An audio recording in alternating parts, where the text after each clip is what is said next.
Hello, welcome everybody to this. Hey. This is a great Wednesday evening. We're just chilling here. My name is Jay. You can find me on social media at Casino Dealer Jay.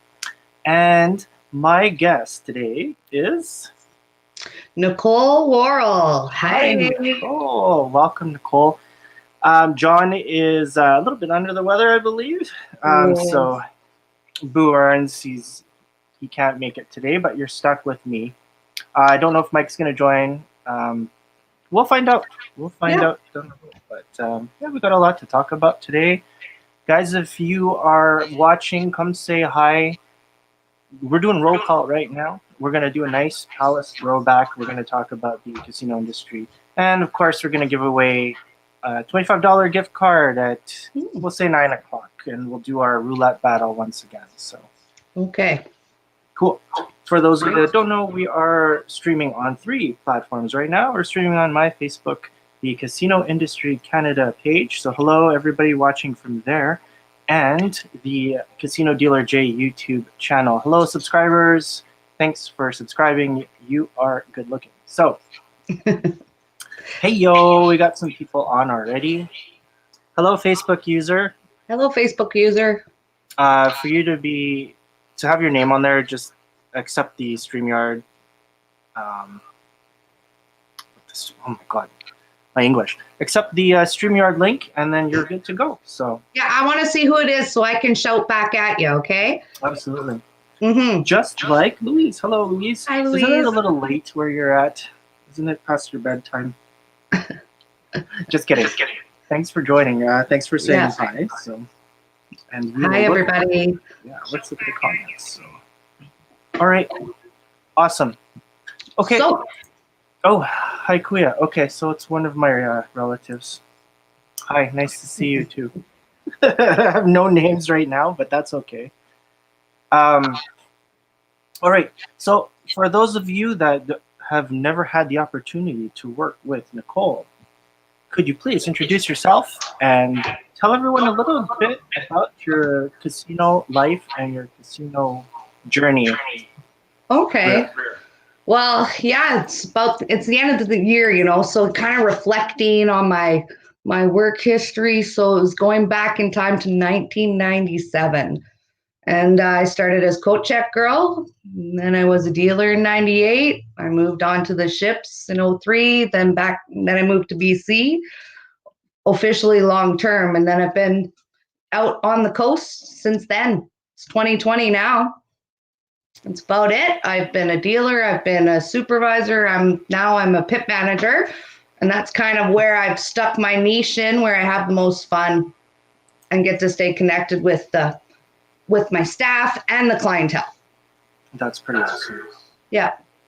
Yeah. So, with your time at the Palace, yes. What are do you have any stories that you'd like to share about some pretty fun times? Because I've had a lot of fun times. I remember working with you. We have some photos to share as well pretty soon. So, what do you remember with your time there at the Palace? Honestly, I remember a lot of little things. Like I remember being interviewed for coat check, even though like I wasn't going to get the job, but they humored me anyway, just for like a building experience. Cause it was like family, right? So I went in, I did it. I didn't even tell my dad I was going for the interview, right? I come home that day and he's all like, Nicole, you should talk to me first. And then didn't hear much about it. But yeah, those kind of stories happened a lot. I saw a lot of really fun things back in the day. We worked 12 to 12, 6 days a week. It was a great gig for me. I got to see how everything really worked when I was coat check, back of house, using the phones, got to know the office. And that was really fun too. Yeah.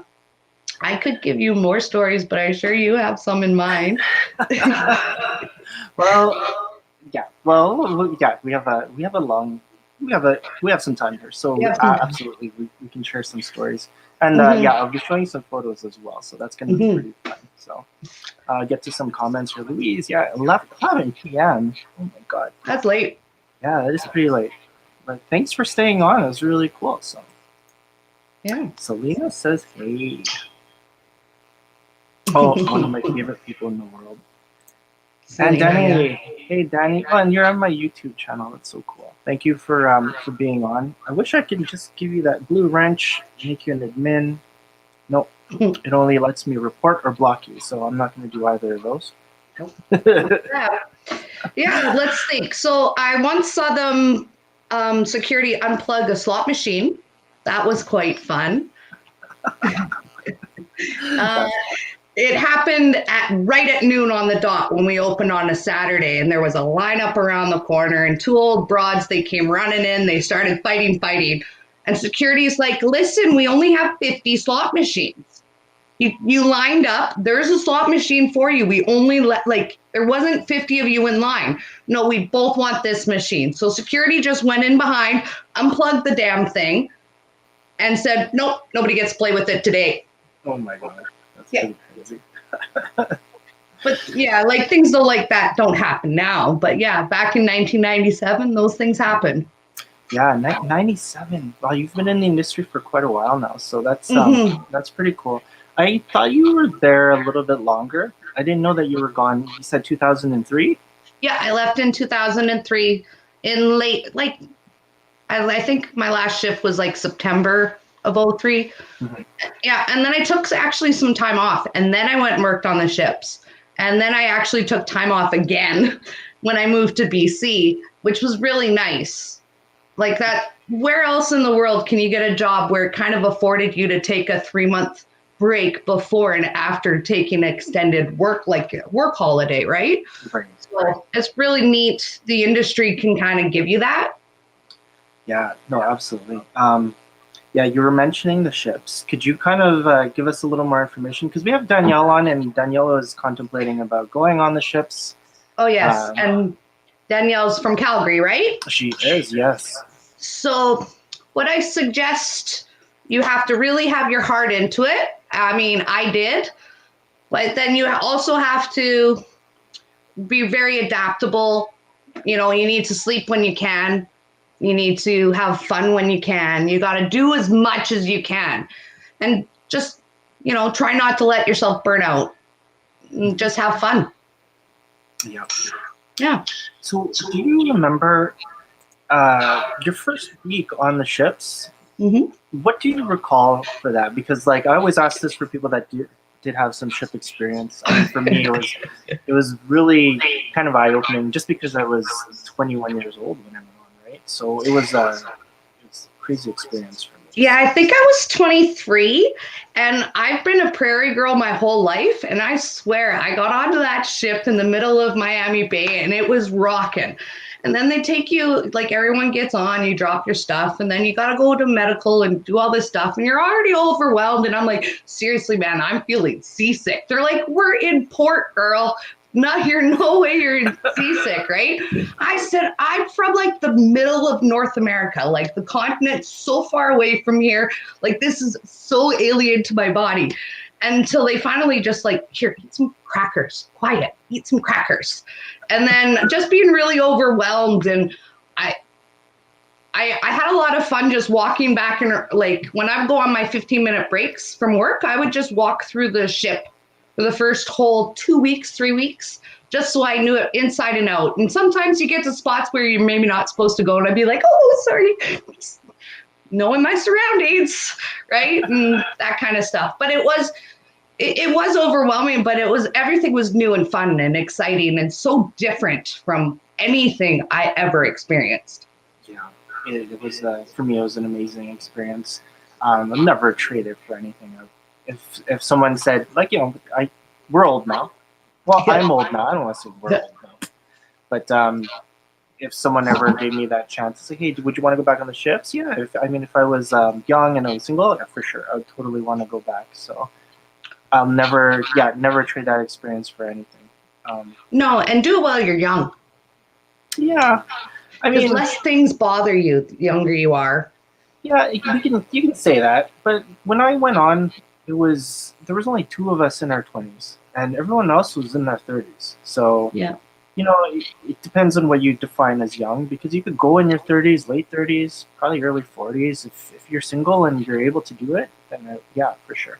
I mean, not right now, but when the industry kind of kicks back, I think it's going to be a really good experience for somebody. I think it's one of the best things that you can get out of your, having a casino career. Yeah. But the other thing as well is management, and we'll talk about that as well. So, Okay. question. Hi, Nicole. Are you Jason's sister? Good question. Yes, I am. I had both my brothers actually worked at the Palace, Jason and Todd. Todd only worked for a short period of time at the original Palace on the other side of the mall. That turned into Zellers or whatever later. And Todd was a coffee girl. We like to tease him that he was a proper coffee girl because that's what he did. This was probably 1994. And then I think Todd became a dealer, but didn't stay on much longer. And then Jason was still there. Yeah, Jason took some time off too, and then he was a poker manager for a while, and now he's pretty much a stay-home dad, but he helps my dad with deliveries and stuff, and it's great. He's good. He's a dad. Yeah. We've kind of gone through some similar experiences being, well, let's say second generation, having some family in there. What were some of the difficulties in just kind of going through that and having family members? And for me, I found it a little bit difficult just because, my brother was successful and he was there a lot longer than I was. And starting later, it gets really tough because you're always the little brother or the little sister. So that's a good question. It's a really weird dichotomy because you feel like it's family and you're with everyone and it's so supportive, but you also feel the fresh pressures because it's family, right? And I always kind of, when I was at the Palace, felt like I had one foot in the door because of my familial, right? Like it's hard to explain, but I didn't really give myself a full benefit to really try and other than, get all my games and then go on the cruise ships, right? But develop my career into manager, I felt a lot more at ease to do that here in BC. Mm-hmm. It's weird, but yeah. Yeah. A couple comments here. Yeah. Louise says Jason was at the first casino as a dealer. What? Oh, yeah. Jason, 90, I want to say 91. Jason would have been dealing in 91, I think, at the old Palace with Todd too.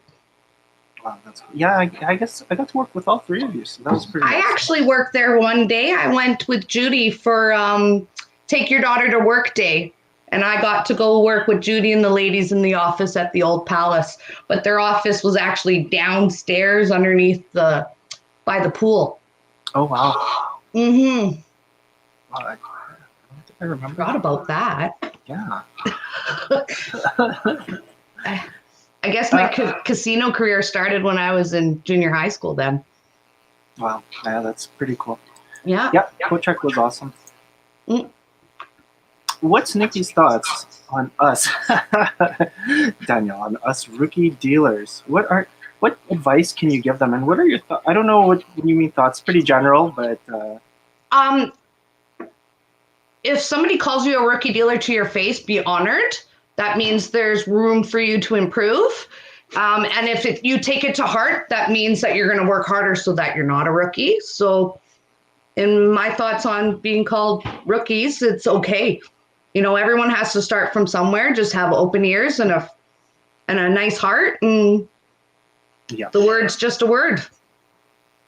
Does that kind of answer it? I hear you. What kind of advice would you give her? Because you're pretty successful. You've been in the industry for quite a while. Oh yeah. And you're in management. So, what kind of? Because we have someone here. She's pretty special. She's an all games dealer. She's fairly young. She's still got a lot of years left in the tank. So. Well, I actually talking about Danielle. So when she was on, I had this thought. She was getting a bit of backlash in the pit. And, I've seen a lot of that. I mean, I was 28 years old when I became a pit manager. So when I entered the pit and you had these dealers that have been dealing for 20 years that are in their 50s or 60s, they would look at you like, you just got here. Who are you? What are you like? Who's making the call? But just to reassure them that you're there for them first, and then to, you know, run a business and do all that stuff after too. And everyone's a rookie sometimes. Some rookies are better than other rookies, you know, and every skill and everything that you learn takes time to develop. And if people don't want to allow you to have that time, well, then that's on them, right? You got to still behave and do what you do with even the naysayers and the people that don't like you. Kill them with kindness. Yep. No, right? That's one of the hardest things, but it happens to everybody because there's always somebody older than you. So there's always going to be that awkward kind of moment where you're going to be, well, I don't want to say that, but like if you're a floor supervisor, you're going to be the floor supervisor of somebody older than you. Oh yeah. Unless you're like retiring, right? But other than that, I mean, you're always going to run into that situation. And even like going up in management, like, yeah, you're never the oldest one. Right? It's never. No, and you're never the youngest either, quite frankly. And it's just better to know that we're all in the same place. And I always try to kind of do that. Like I can't speak to, like, I remember being a first-time craps dealer and melting on the table. And like we had really harsh crew where like they were calling me ice cream on the table because I was full melting. And I just said, just stop calling me ice cream. Let me finish what I'm doing so that I don't frickin' cry.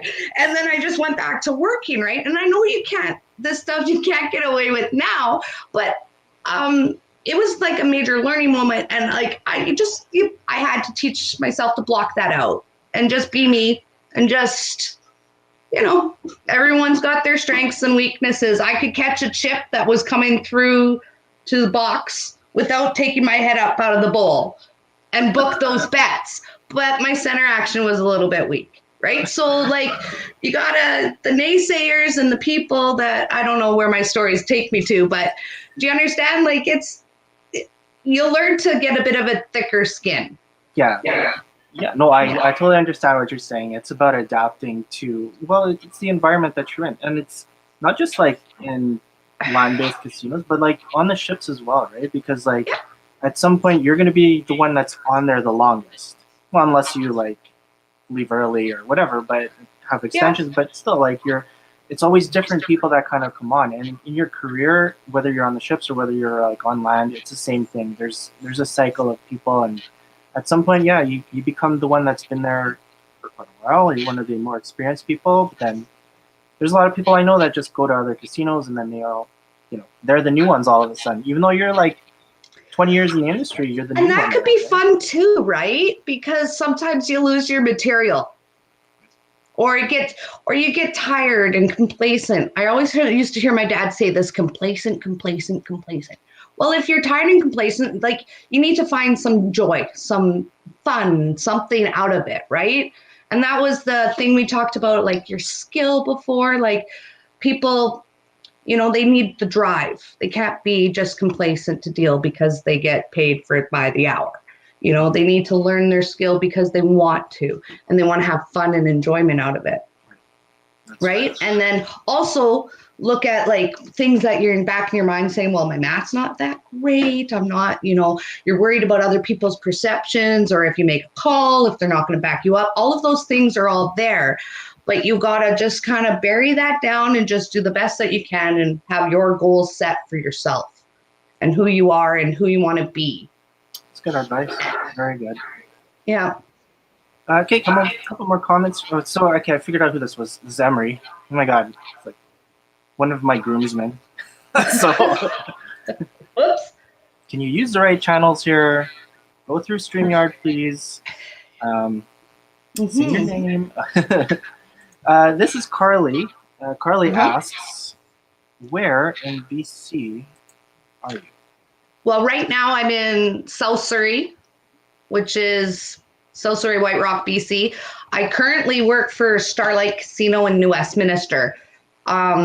We've been shut down since March, so I have not worked. But before that, so Starlight has been kind of my home for the last 13 years, I guess. Most of my pit manager career has been at that site. So that's where I'm at. We have 55 table games plus and 900 odd so slot machines. Wow. Yep. Yeah, I love that casino. I love the people that work there. I had the opportunity to bring Pagao tiles into that specific casino, and the staff there were so cool. I really like the staff room that they have there. They took a lot of photos. You know, it was such a cool staff room. Like I love the environment. And the windows are great. First staff room where it's just open and windows. And when we used to be able to smoke, it was even better because we can go out on the patio and smoke. I saw that. And now in BC, you can't do that. But that was awesome. Being a pit manager, I can go up there, like 15 minutes before check-in, have my cigarette. People can come up and because, you know, as a pit manager, you don't get a lot of breaks, right? That kind of, you know, you're once an hour, you get maybe a 3-minute break if you can run down to the parking lot fast enough now to go upstairs, like for your breaks. But yeah, that's where I'm at. I worked all over for Gateway in the Lower Mainland. I pretty much worked at every site we had, except for the Towers, which was in New Westminster. But that shut down in, I want to say 04. Oh, wow. Mm-hmm. That's cool. Okay, well, yeah, we'll talk a little more about that. Let's go through some more comments here. We got Melody. Hello, Mrs. March 14th. I searched the archives in my brain. Hope that's the correct day. I don't know. Is that right? 6th. Okay. I have no idea what she's talking about. Yeah, cool. So I think she's mentioning my birthday. Oh, okay. Yeah, this year. All right. Oh, Louise says, "LOL." I like that story. That's a bad story. I still makes me kind of tear about that story. Oh yeah. Yeah. Hey, look who's on. Hi, John. Feeling better? Yeah, I hope you're feeling better. You should be on, but hey, that's okay. It's nice to see you. Nice to be you're on in this capacity. That's cool. Where are you, buddy? Where are you? You're supposed to be on as well, and you're still awake. This guy should be on right now. I like how you have that picture like set up for any time. That's right. This guy needs to be on. What's going on? You can preload and just harass him anytime. It's great. I just give him a hard time. He's actually, so Mike, he's doing a great job in the hospitals right now. He is a clinical assistant, very successful, working at the U of A, really cool job. And yeah, he busts his butt and he's doing great things for the people there. So that's great. I can't give you a hard time, but I will when I can. So. That's what friends are for. I just wanted to show one picture first before we move on here. This is your really cool set. Yep. So for those of you people that did have the opportunity to work with Nicole, I'm sure you can remember some of these images. So. Oh my. I miss those uniforms. I think we should go back to the formal uniform. Do you like those ones? I mean, I guess they were. I think for the look was really nice. Like to have everybody look crisp. It looked really professional and fancy. The comfort, no. The non-full vest was kind of weird for me. But when you're hitting, it was cool, right? So because it like kind of filled itself out and it was cool. But to like have it all just like kind of like a ring around is, I don't know, it's just kind of awkward for me at first. So I didn't mind it. Although I used to get a rash on my neck from makeup in the collar, so I'd have to wash my shirts very frequently. Oh yeah. Yeah. Tough, so. Danielle says, Starlight's the only casino with pug out tiles in the event.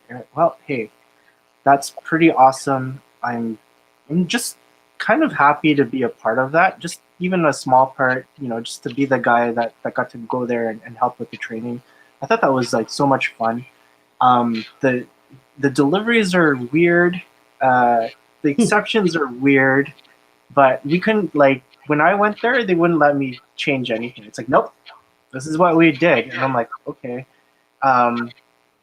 Yeah, if it's kind of cool, like to have those other deliveries. So there's a few different deliveries that they don't do in Alberta, but yeah, in I think BC, they adopted a lot of play from like so when they were doing the SOPs and the policies, right? I think they talked to a lot of players that were doing home games and have played it at home and kind of talked about what their house rules were and I think they kind of tweaked some things for that more to the geographic player that was going to be playing at Starlight, right? Yeah, I believe there was a lot of influence from Crown because a lot of the SOPs you could see it was Australia, a lot of Australian rules and regulations. Some of the deliveries, like kangaroo delivery, really cool. I've never seen that, but I'll show you guys on the chat. So for those of you on the Casino Dealer J YouTube channel, I'll be showing some deliveries that not everyone gets to see, but I think down the road we'll get to show off some of those. Like the Hong Kong bank delivery, there's a bunch of weird ones, but they're pretty fun when you actually see them. So, well, I don't think any of the irregular ones ever really happen. They're just there just in case. Yeah. That's pretty cool to just even have that opportunity to kind of show those off and just to see them somewhere else. And I don't know, it was so much fun. I have a story about Surrey, which is pretty crazy, and well, yeah, we'll talk about that a little bit later. Okay. But, I absolutely, I have some BC stories. I know Mike was like part of them too. My first trip to Vancouver was like ridiculous, and my table test in Vancouver was ridiculous. But yeah, well, maybe we'll talk about that if we have some time. But, so this question is from John. Nicole, from your gaming experience, what has been your favorite position? That's a great question. I really actually I like to say I miss dealing because I really do, but at this point it's probably the pip manager because I have the most experience in that, quite frankly. So I did my 10,000 hours in that years ago. So now it's like I'm sleeping, and it's there's different struggles and challenges and things that going on, but the basic fundamental of that role of that job, I think I'm really good at it, and I'm suited for it. Yes, that's cool. I loved my time as a pit manager. It's just because of the people. I got to work with a lot of cool pit managers, and it was like it was everybody, right? It was a whole like community. Every different personality that you could think of was a pit manager. So. How many pit managers do you have on shift now? So now on shift, we only have one. We only double up on maybe once a week. This was before pandemic. Yeah. When I started, we always ran with two. We always had one in charge of the board, one in charge of the phone, and any of the floor irregularities, because in BC, the slot supervisors, if you didn't have one, your slot attendants would be calling your pit manager. Or your slot supervisor goes on break, your pit manager needs to run the slot floor. So we were double dosing, and when you're in a really high and busy site, right? Like when I first learned to be a pit manager in 2007, I worked at Old Burnaby. So it was in the parkade across the street from where the Grand Villa is now. We worked in the dingy old parkade, but it was busy as snot all the time. And so we had to run with two pit managers. Now we run with one. We're not nearly as busy, but we started to see an increase in pit manager duties as a lot of things have been changing in the industry in the last 4 or 5 years. But I mean, all in all, we're still managing a whole casino floor, right? Slot supervisors come to you, guest services comes to you, F&B comes to you, security comes to you.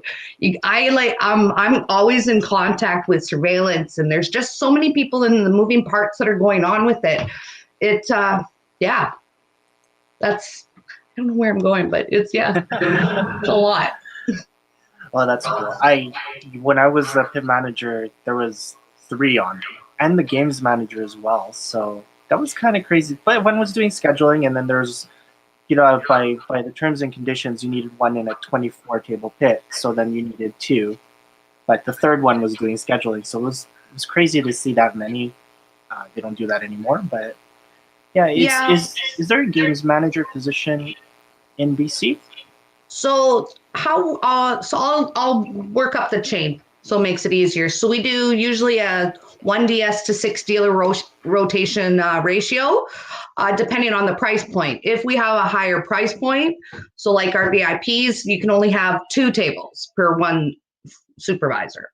So and then we're running only 1 pit manager. So I'm running the phone. I'm actually also doing payroll in lieu of our payroll assistant. And then emails and all whatnot. And then and running the floor. And then we have a shift manager who's doing most of the reports. They're the on-site general manager in lieu of any other management. They have more of a call or a say. And then at any given time, you usually have BCLC. They have a couple of techs on that are helping with the machines, because here, all the machines are owned by BC. So look, there's a question. What are the positions? So we've got dealer, supervisor, pit manager, and then a shift manager.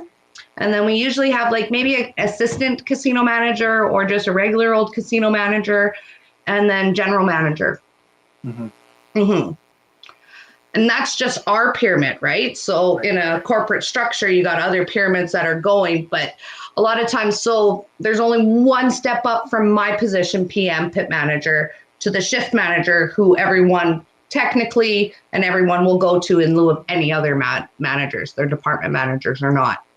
So it can get a bit hectic. Yeah. Mm-hmm.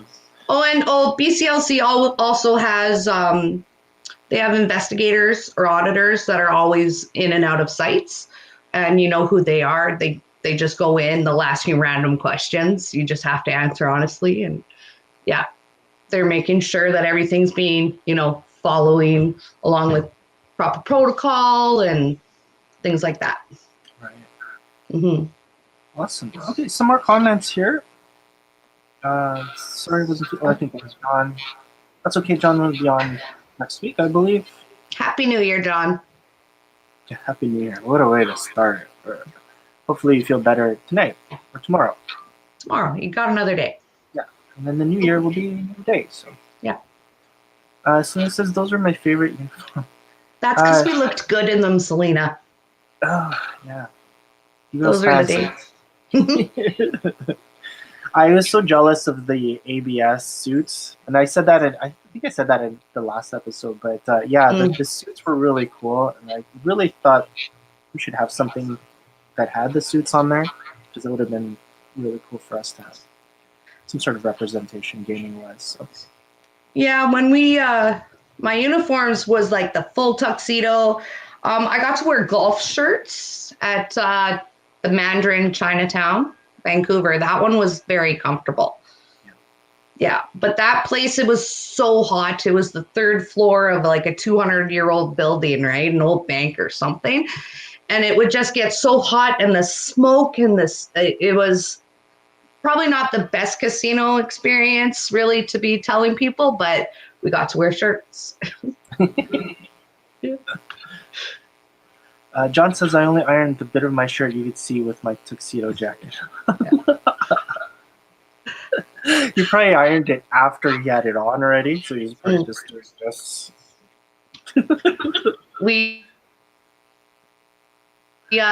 Gateway just did a rollout of news a couple of years ago.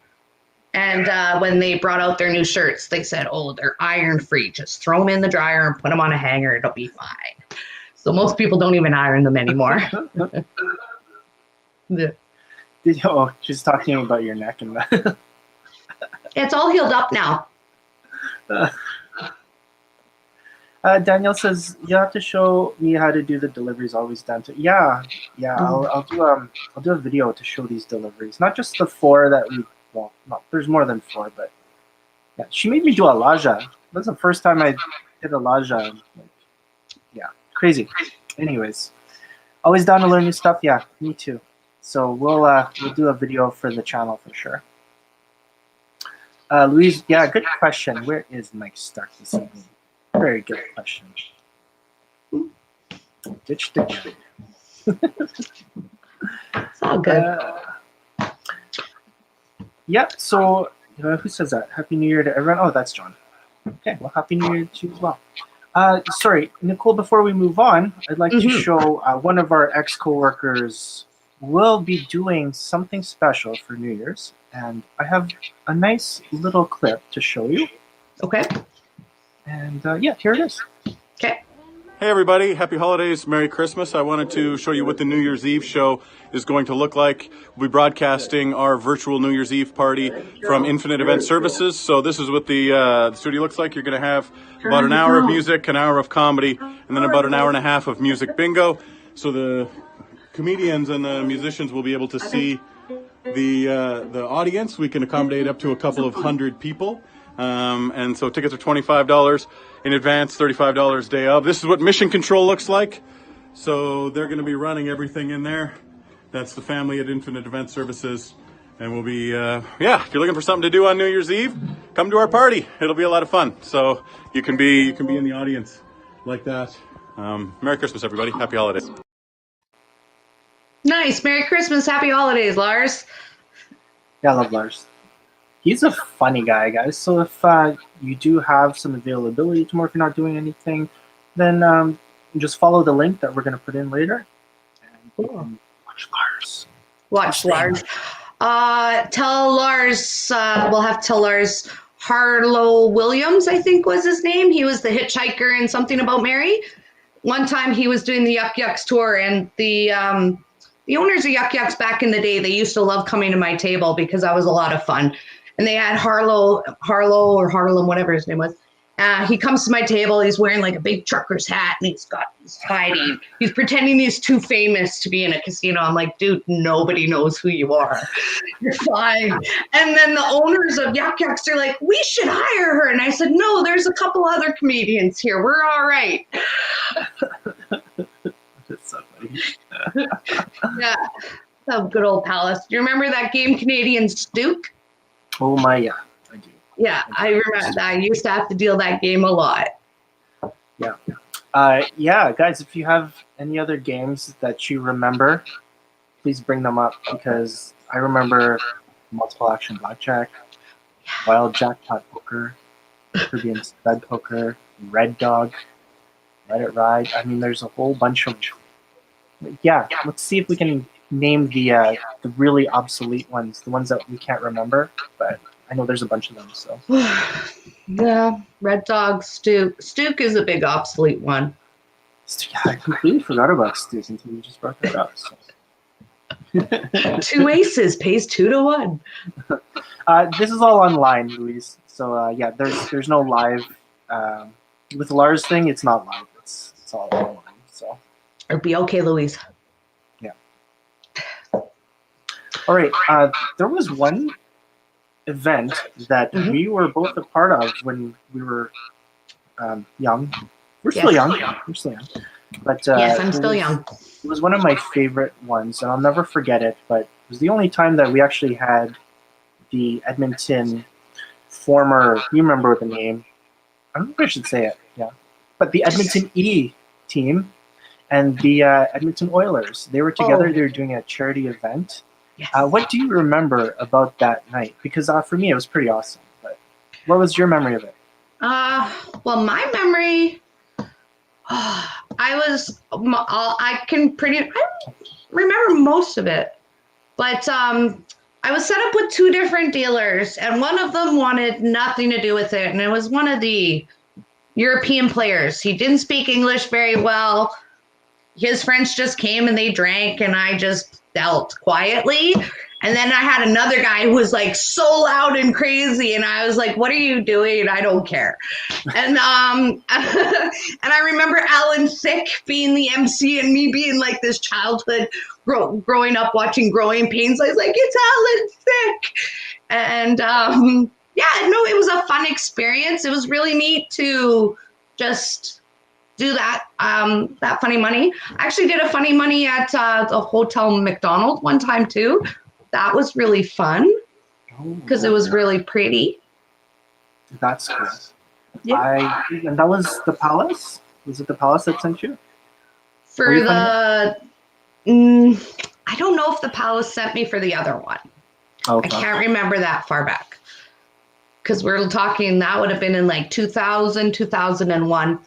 They might have sent me, I know I did, I had to do a blackjack table at a golf tournament at Millwoods Golf Course one time. And that was, I think somebody knew somebody, so they said, Nicole. And so Palace because it was across the street from my house. So I just went over there. Somebody set up the table for me and I could go there and come back. Mm-hmm. Yeah.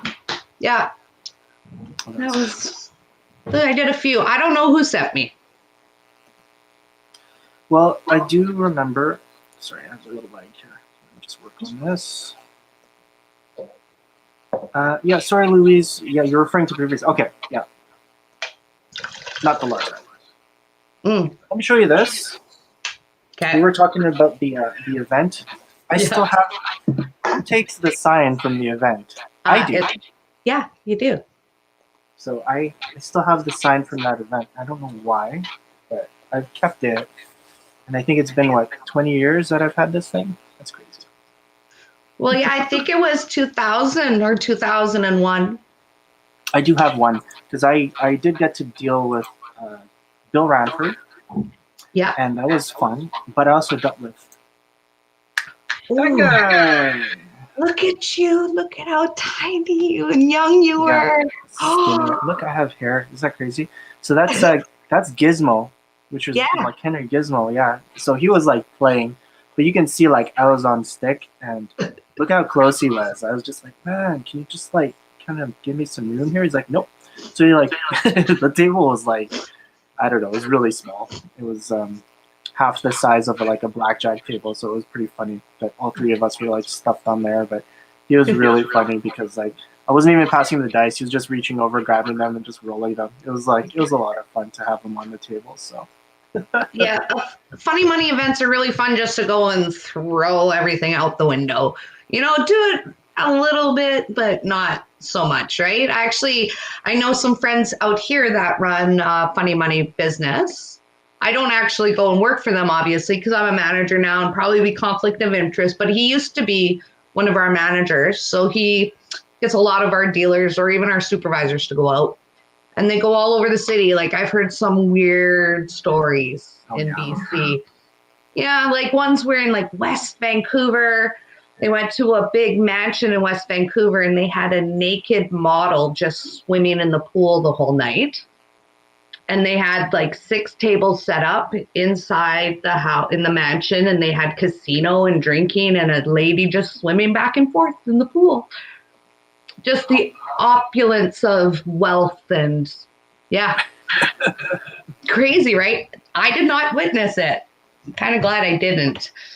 But that reminds me of the one time they actually sent us over from. It was a weekend, and we were sent to the Rum Jungle. That's what it was at the time, that club. Yeah. They wanted to have some tables, so we ended up doing some funny money tables. And seriously, I think I was there. You probably were. Because they sent 3 of us over, and there was 2 tables, and that was our night. It's yeah, you get tips and everything, it's fine, but you're just not going to deal here. You're going to deal over there. Okay.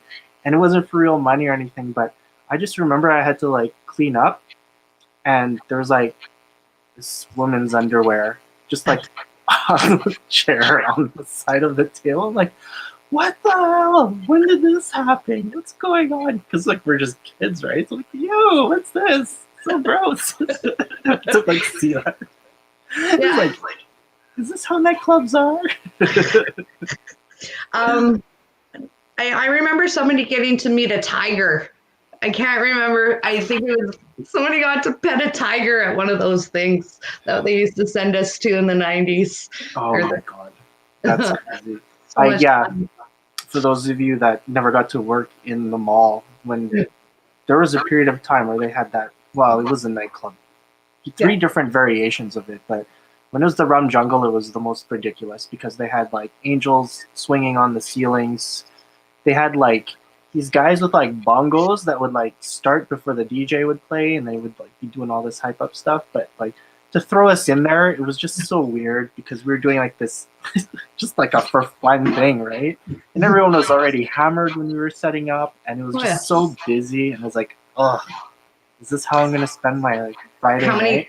How many burn holes were there all over the table by the end of the night too? Yeah, it was smoking too. Yeah, it was. Oh, yeah. But hey, I'll never forget it. That's for sure. So yeah, stories. Yeah. Thanks, Selena. Yeah, I have one with Bill Ranford too, but that one with like Gizmo was pretty funny because it's like there was one personal picture. Space. I know there's one picture of me with Jason and Tom Lowe, or Kevin Lowe, sorry, but I don't know who got it. I don't know where it is. It might be on some old PC somewhere. Oh yeah. Well, we'll find it. Don't worry. Anyone still work at the Palace? Can you find that picture? Please. Speaking of pictures, I just saw that one that they posted. Pretty awesome. Yes, I think I know everyone in that picture. Yeah. I'm pretty close. I think I do as well. And there's one person cut out of the picture, but I think it's Scott. Oh wow. I think I can tell by like the smallest amount of his face. That's hilarious. Someone will have to correct me if I'm wrong. But that is a really good picture. So cool. Yeah. All right. Well, I had another. You sent me this picture. I'm assuming this is the picture that you send for your license renewal. Yeah, that's a more recent gaming tag picture. Yeah. Oh, cool. So that's your BC picture. That's probably about 10 years old. That one. Oh wow. Yeah.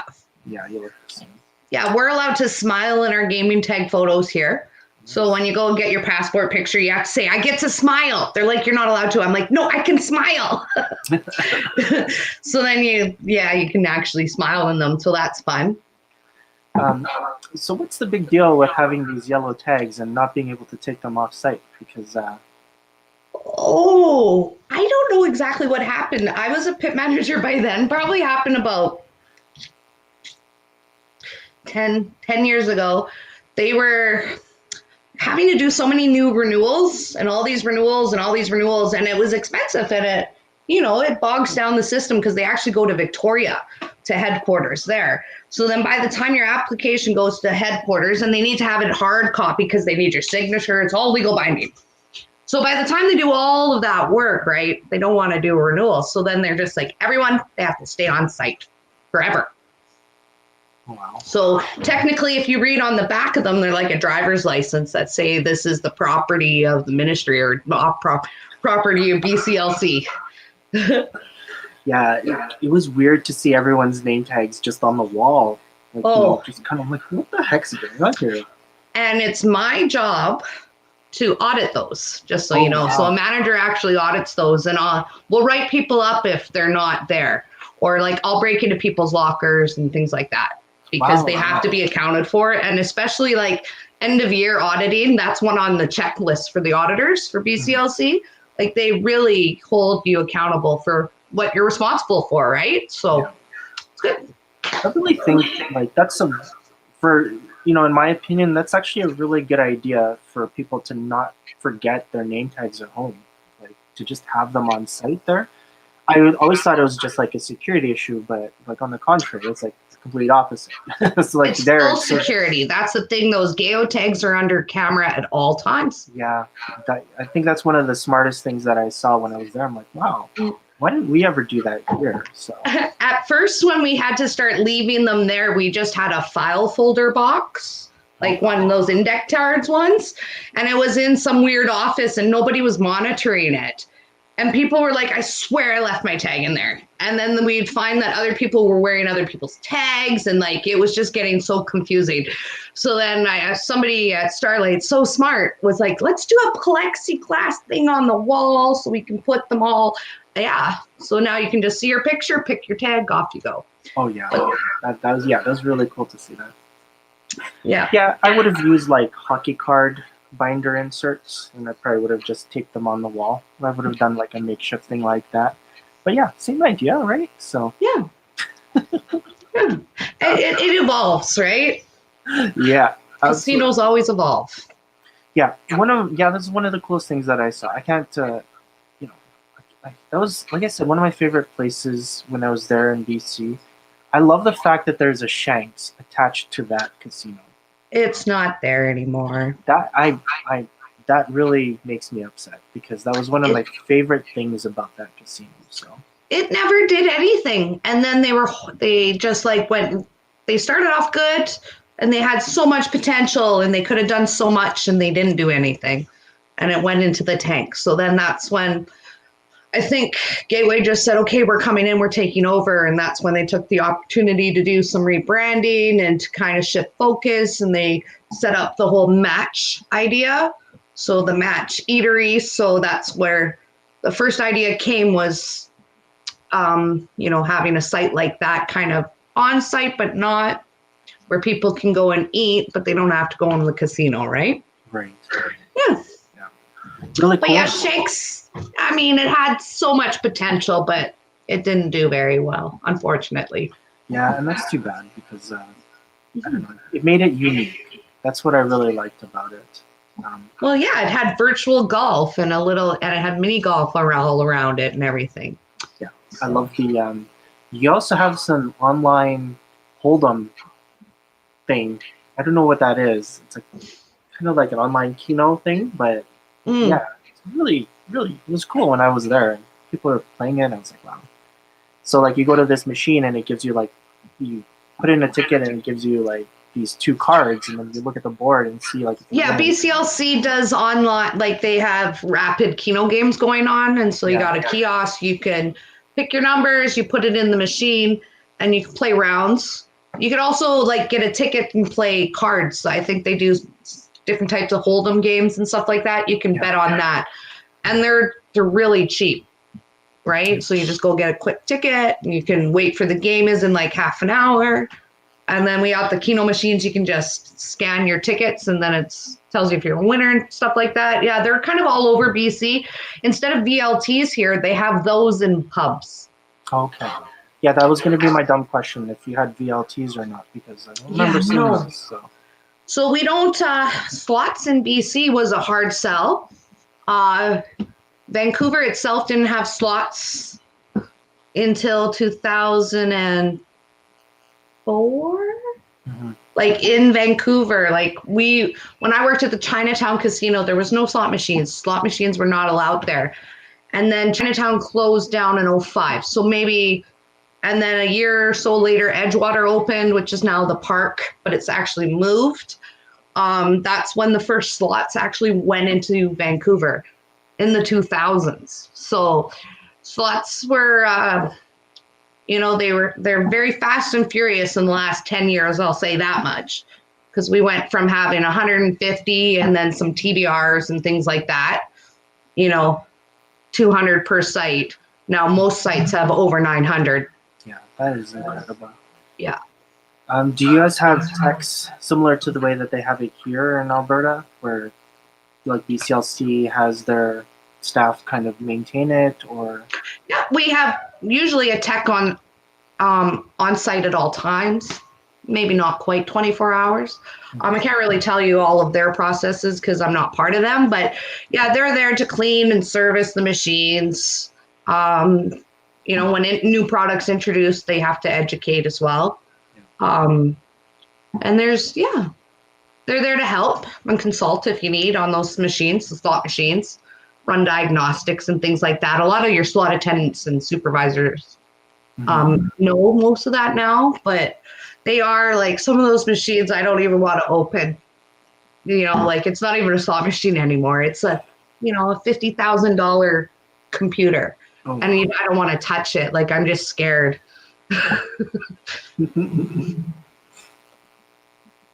Is this live? Yes. Yes. Yes, it is.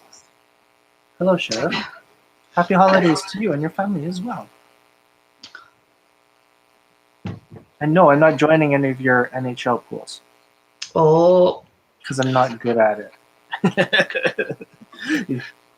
Well, all Canadian bracket. Yeah, is that crazy or what? Could set up some real rivalries. Yeah, or it can get pretty boring pretty fast if you're playing the Ottawa Senators 8 times. I guess.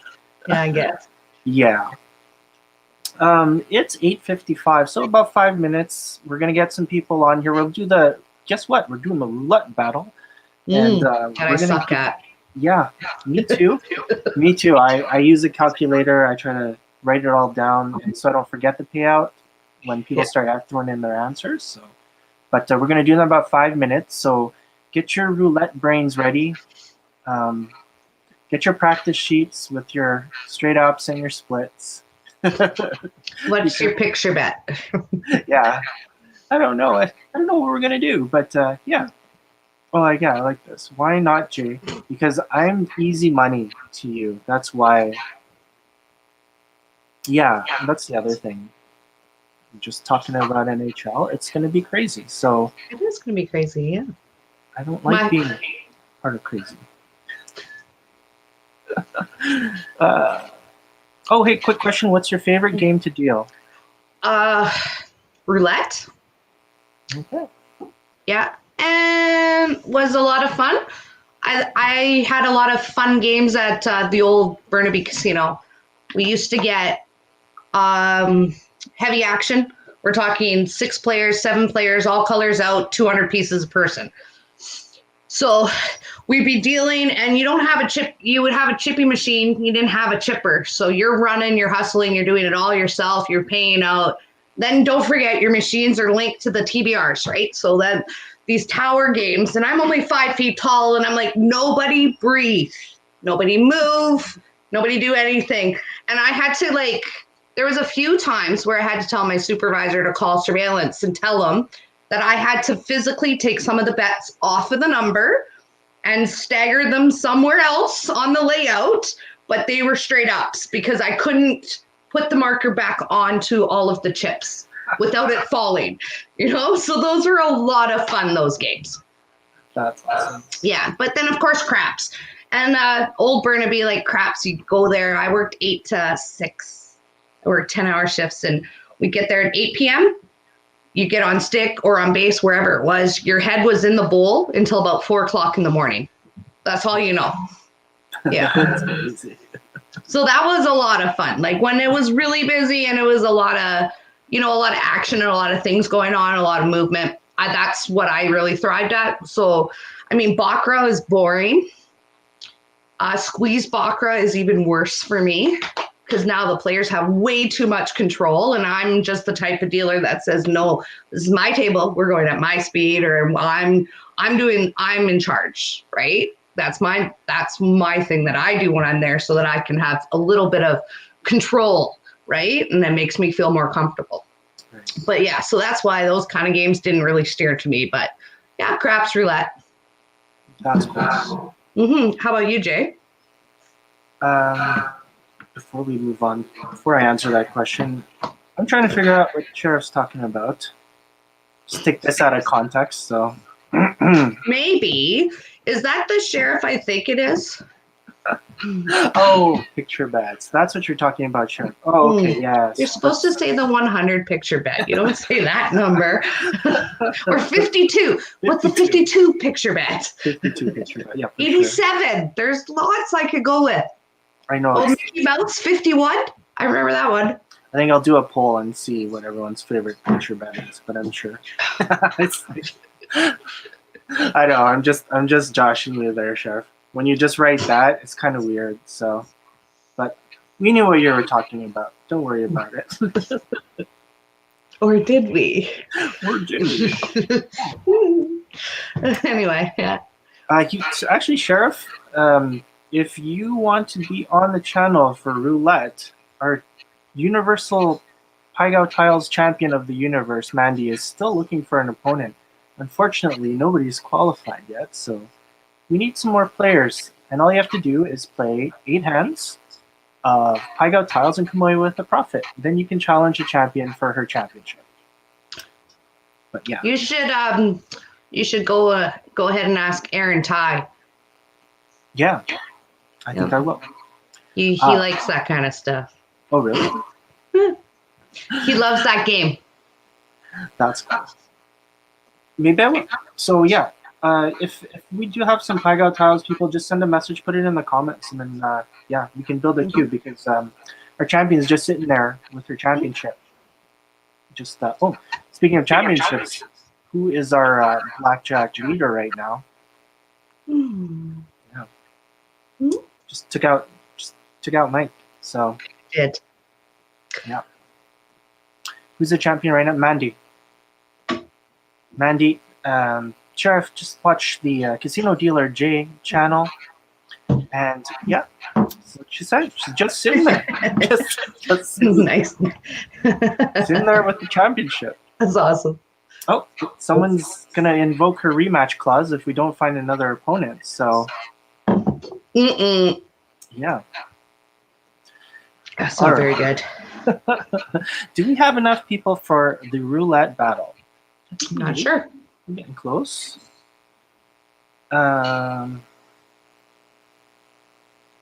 Joe, I don't know if Aaron is still in casinos. I think so. He is. He works with me. Oh, Wow. really? Yeah. My favorite thing when I went to work at Burnaby Casino, everyone's like, "Oh, you're from Edmonton? There's a couple of guys here. They're both from Edmonton. That guy over there, Aaron." I was like, "Aaron who?" They're like, "Aaron Ty." And I'm like, "I know a Ty. Who's Aaron Ty?" And there he is. He's Hua. Yeah. And I just giggled. And I said, "You're supposed to, like, you got an English name now in BC. It's kind of backwards." Because I didn't recognize him. But yeah, he's a shift manager at Starlight. Oh, that's cool. Yeah, and he's married. He's got kids. That's good. I think I did talk with him. He's actually added me on Facebook. I think he's part of the Casino Canada group. He is part of the group. I might have added him or someone I know. Yeah, it was. Yeah, you probably did add him. So that's pretty cool that he's on. But yeah, it'd be nice. That's a question. Is he? I don't know. Good question. I don't think so. No? I don't know. Yeah, Joe, I know you're here. He wants to answer. He wants to win that card. He wants to be the first. I'm trying to figure out this one. I'm not quite sure. So, but yeah, if you say no, then okay. I don't think so. Yeah. I don't know. I might be wrong. All right. Well, let's think about it. Maybe Google it. So, anyways, guys, we're gonna do our that game, the roulette battle, right now. Get your brains ready. The first person to answer on our comments here will win the $25 Amazon gift card. Let's do it. Nicole, are you ready? Get it on. Okay, Okay. Go.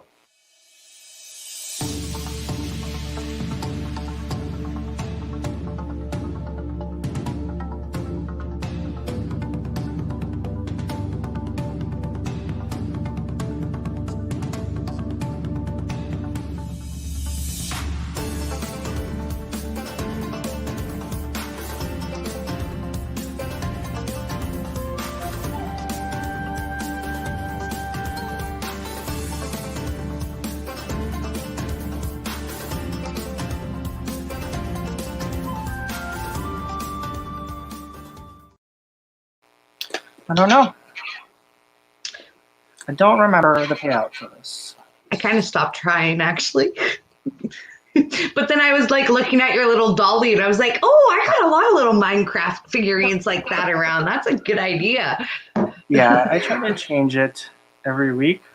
Yeah. But yeah, my kid's got a bunch of those, so I'm just trying to go through the whole rotation. I don't know if he has like 52 of them, because we need that many to sustain this channel, so I'll have to go buy some. You'll figure out, you could put different things there. We'll Yeah, come no, up with maybe- different ideas. Yeah, maybe in the new season we'll put up some other type of thing.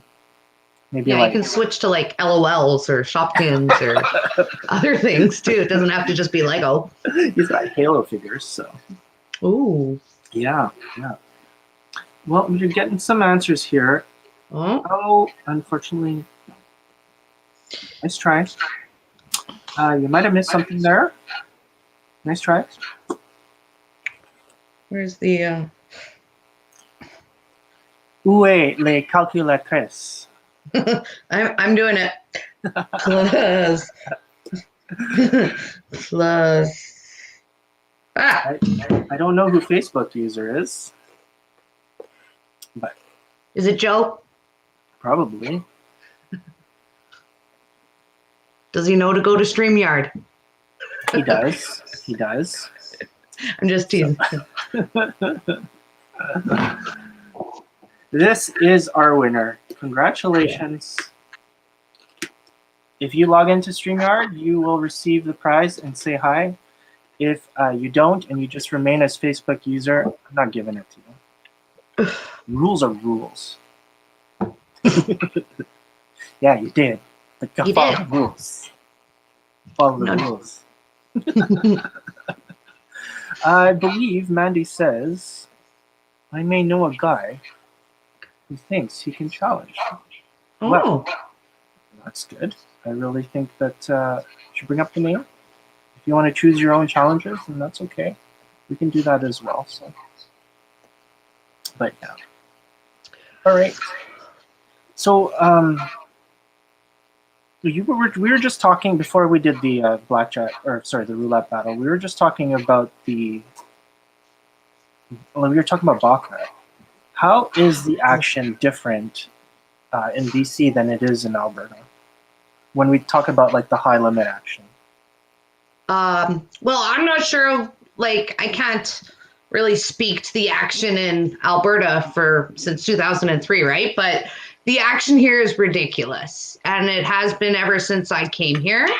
I mean, I remember working downtown and having those tables, and when the $1,000 bills came out, and just players coming with the $1,000 bills, and then they'll shoot the whole table.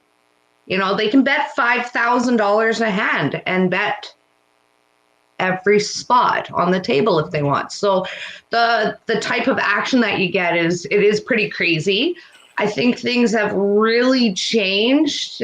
I'm sure most people are aware of a lot of the stuff that was in the newspapers and stuff, and there was processes and things that kind of, changed how the industry was going before the pandemic. It'll be interesting to see what it's like when we come back.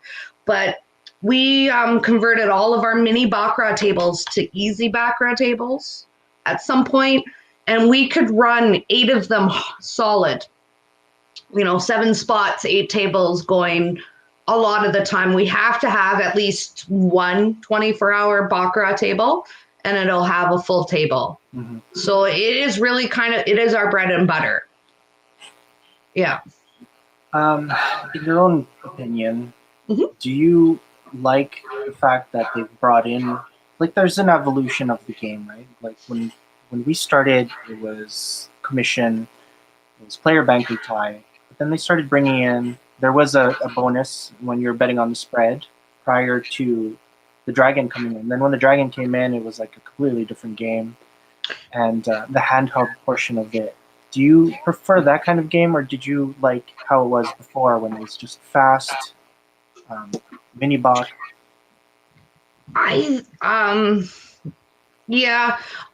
was actually on mat leave when they introduced Easy Baccarat, which was kind of fun for me to come back day one, and they're like, oh yeah, new product, no more mini bach. Here you go, read the instructions and blah blah blah. Now you're managing that. So that was really interesting, but I understand why they did it. It's to increase your hands per hour. But as a dealer, like, and the way that the skill of the game and the fluidity and the grace of it all was kind of lost. But the players like it. They don't like playing commission. They don't want to give the house any more money than they have to, even though there's certain bets on there that's really house advantage, right? Right. Yeah. But they don't really care about that. If they don't see that they're paying commission, then they feel better. Yeah. Yeah. I don't like it. But if I was to play, I would play full commission baccarat, and I don't play any of the extra stuff. But I grew up watching James Bond. Yeah. Oh, it's crazy. I used to love how they had that in the movies. Now they've switched to poker, but I still watch a lot of that. I don't know. That's kind of, it's a part of James Bond. For me, that's what I think as well. So, yeah. Just a couple. Everybody's rousing Joe, which is funny. Congratulations, Joe. Well, guys, if you saw the chips, they were a nice pink color, a little different. Somebody actually donated some poker chips. Nice.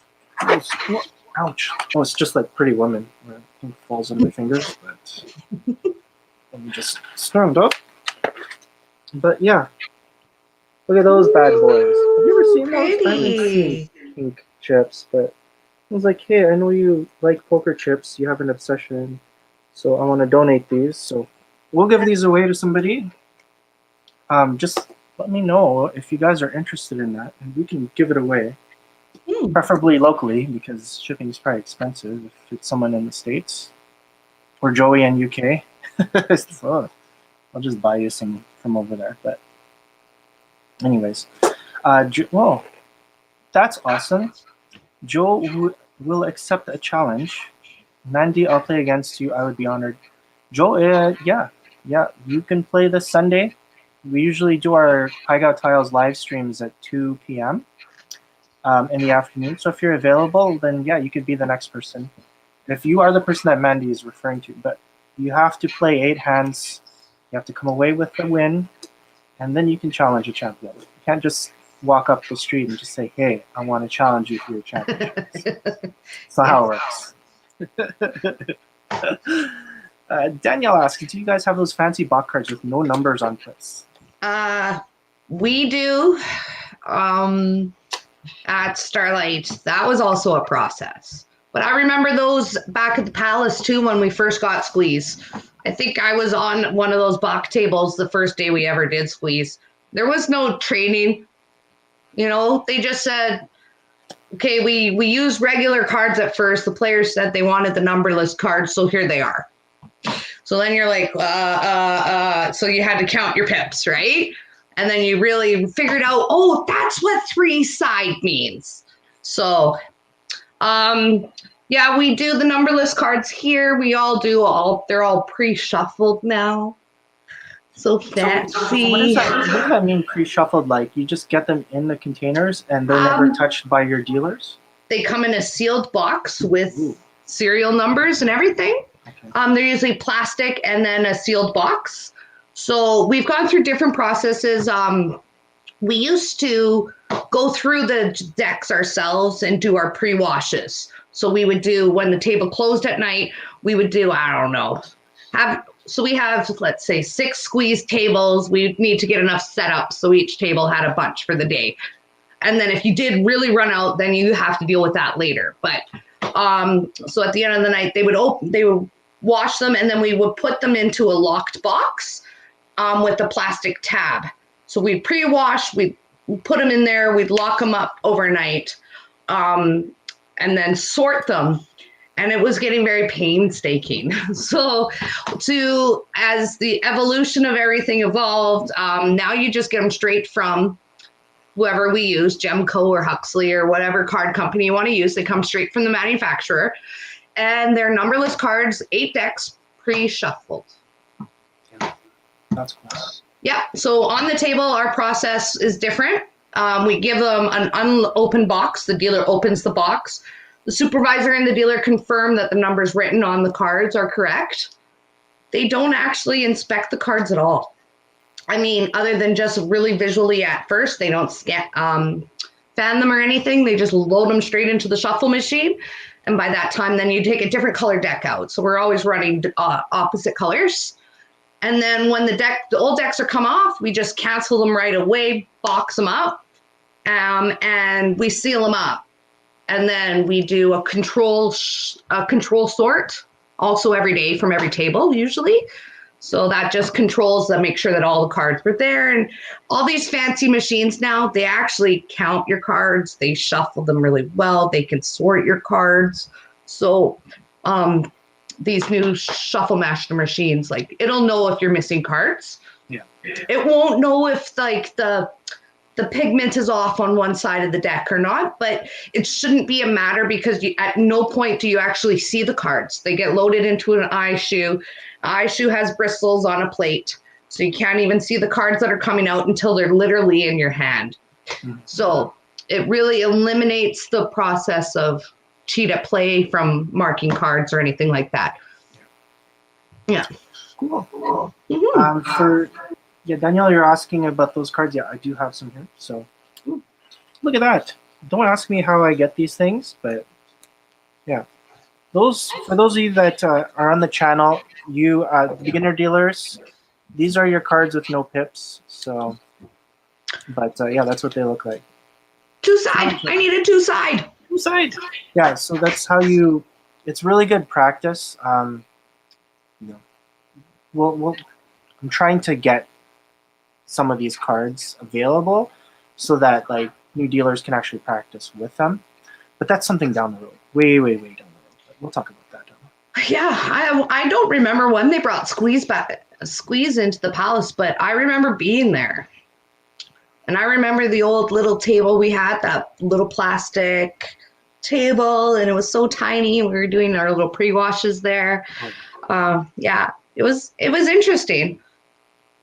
Yeah. Well, I think the Baccarat Casino, when they did they had those massive tables there when they first opened. I thought that was really cool. But I think they had pips on their cards at the time.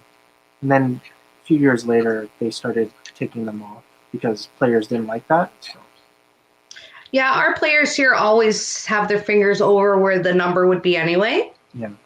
So, and they really squeeze. Like, they're really having fun with it. Yeah. Oh, hello. Do you know this guy? Hey, Jason. Speaking of Baccarat dealing, my most stressful dealing shift was double layout high limit Bach table at K-Days. Thing on the lifeguard's chair. Yeah, I can't imagine being in that situation. I feel for you, buddy. I'm sure you had a lot of stressful dealing moments, Jason. That's one I never did. I'd never worked at Klondike Days. So the first year I worked at Palace, I wasn't a dealer in 97. And that was the last year Klondike Days shut down all the casinos, right? So I just took the week off. I was like, yeah, summer vacation. And then the next year, the Palace stayed open. And by then I was a dealer, so I just stayed working at the Palace. Yeah. I didn't have to, I got away from having to do Klondike Days. That's why. That was crazy. I just remember there was a 1 year at K-Days where they had it, I don't know where they had the stage, but it was like Exhibit A. It's usually in one area, but then they had moved it. So then you had to like go into this area and then go down the steps. And it was the first time I saw that, but I remember just overlooking the railing that year. And it was like, there's smoking allowed, right? It was this huge cloud of smoke. Just like you look over the railing, it was like a cloud of like a literal cloud in the agricon. It was all smoke. It was crazy. Well, I definitely went and played, I think, after I was a dealer, but I never worked one. I don't know. I'm kind of happy I didn't. Yeah. I remember just more playing than anything. Right? I didn't get to deal either. I watched my brother deal, which was crazy because never thought that I would, be old enough to see him deal. Well, I'm So- pretty sure I watched Jason Deal too. Yeah. Yeah. So that's pretty crazy. He had some pretty crazy roulette stories, that guy.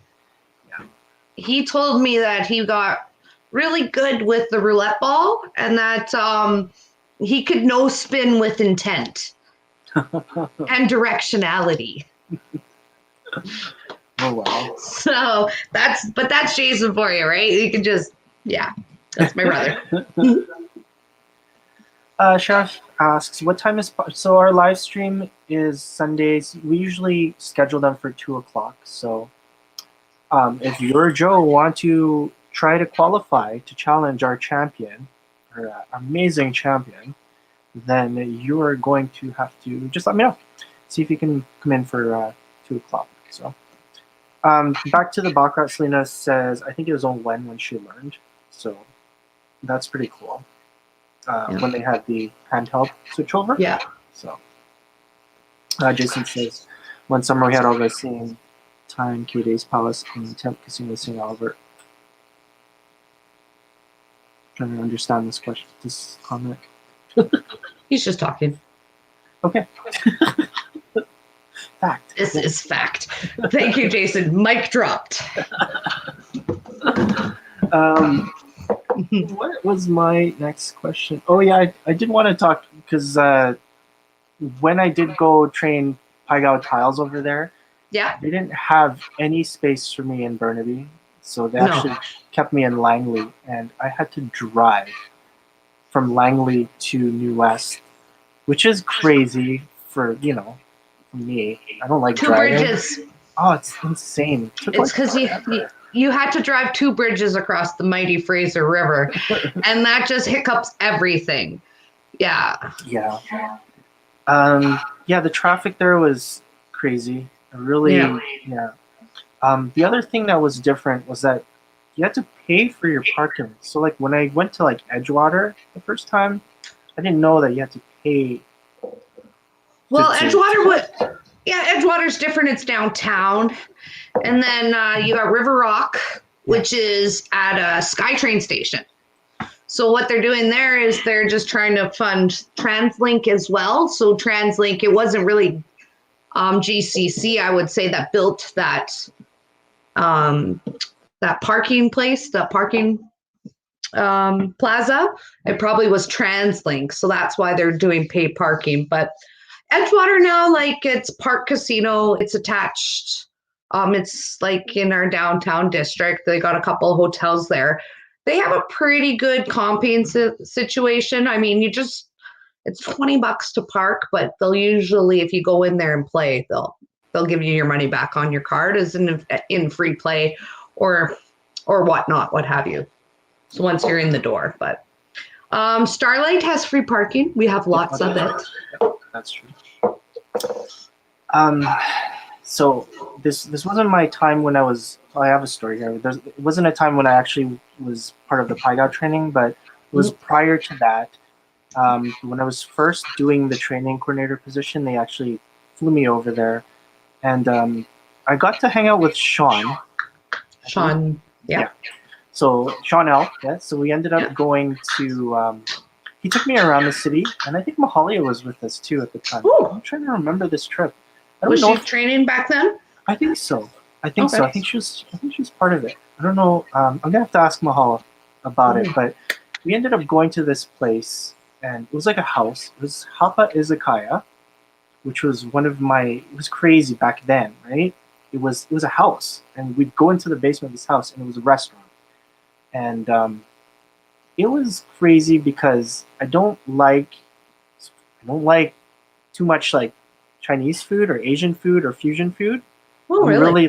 I'm burger and fries and pizza and steak and whatever, but I'm that kind of guy. So like for me, whenever we were doing like dim sum or something, if my brother took me, I didn't like it. Right? This was the only time that I had every plate that they brought out. And they had this thing, it was sablefish. And I never had sablefish. Okay. That's the first time that I fell in love with like a fish. Like sable fish was the most amazing thing I tasted at Hapa Izakaya. So like if you're ever there in Vancouver, I know it's like a chain now, like they have it everywhere. I didn't go there because of like the good-looking waitresses. I actually go there for the sable fish. So Okay. it's all buttered up. Oh, so gross. Not good for your heart. Food here is phenomenal. Yeah. Yeah, lots of sushi, lots of Asian food, dim sum. Who knew I liked dim sum so much? You know, like this little white girl from Edmonton. Like I can't get enough of it. I actually have a few players that like to buy me dim sum every once in a while. So I mean, just nice players that I've known for 10, 15 years, right? Because we're right next door to a really nice restaurant at Starlight, the Kieran. Oh, Well, it's not called the Kieran, it's just Kieran, but it's a very nice high-end Chinese food restaurant. Oh, so Yeah. cool.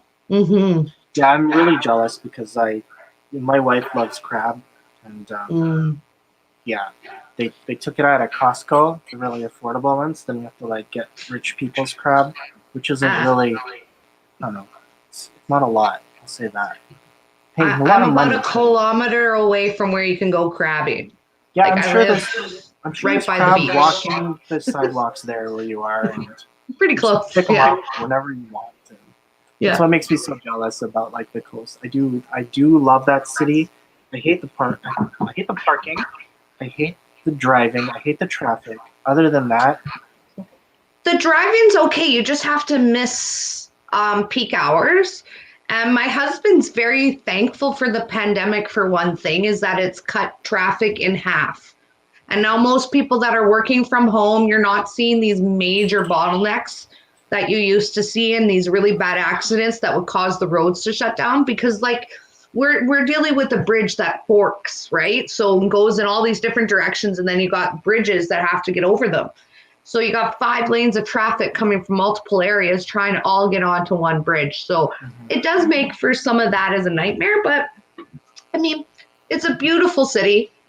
It's piss pouring rain right now. oh, Don't want to be outside for too much of the day, but at least it's not minus 20. yeah, that's true. Yeah. That's true. Yeah. That's kind of why I came and stayed. Well, hopefully there's no earthquakes and that city doesn't go under. So, Yeah. knock on wood. I should be protected by Vancouver Island.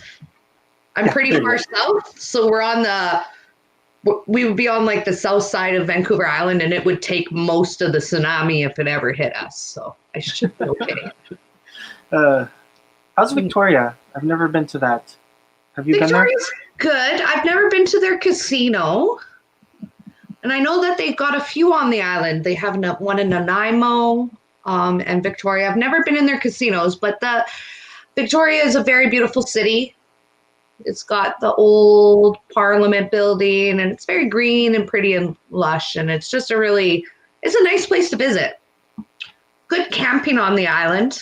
Spent some time up there in Rath Trevor area and stuff like that. It's really nice. Nice. That's cool. Yeah. Just jealous.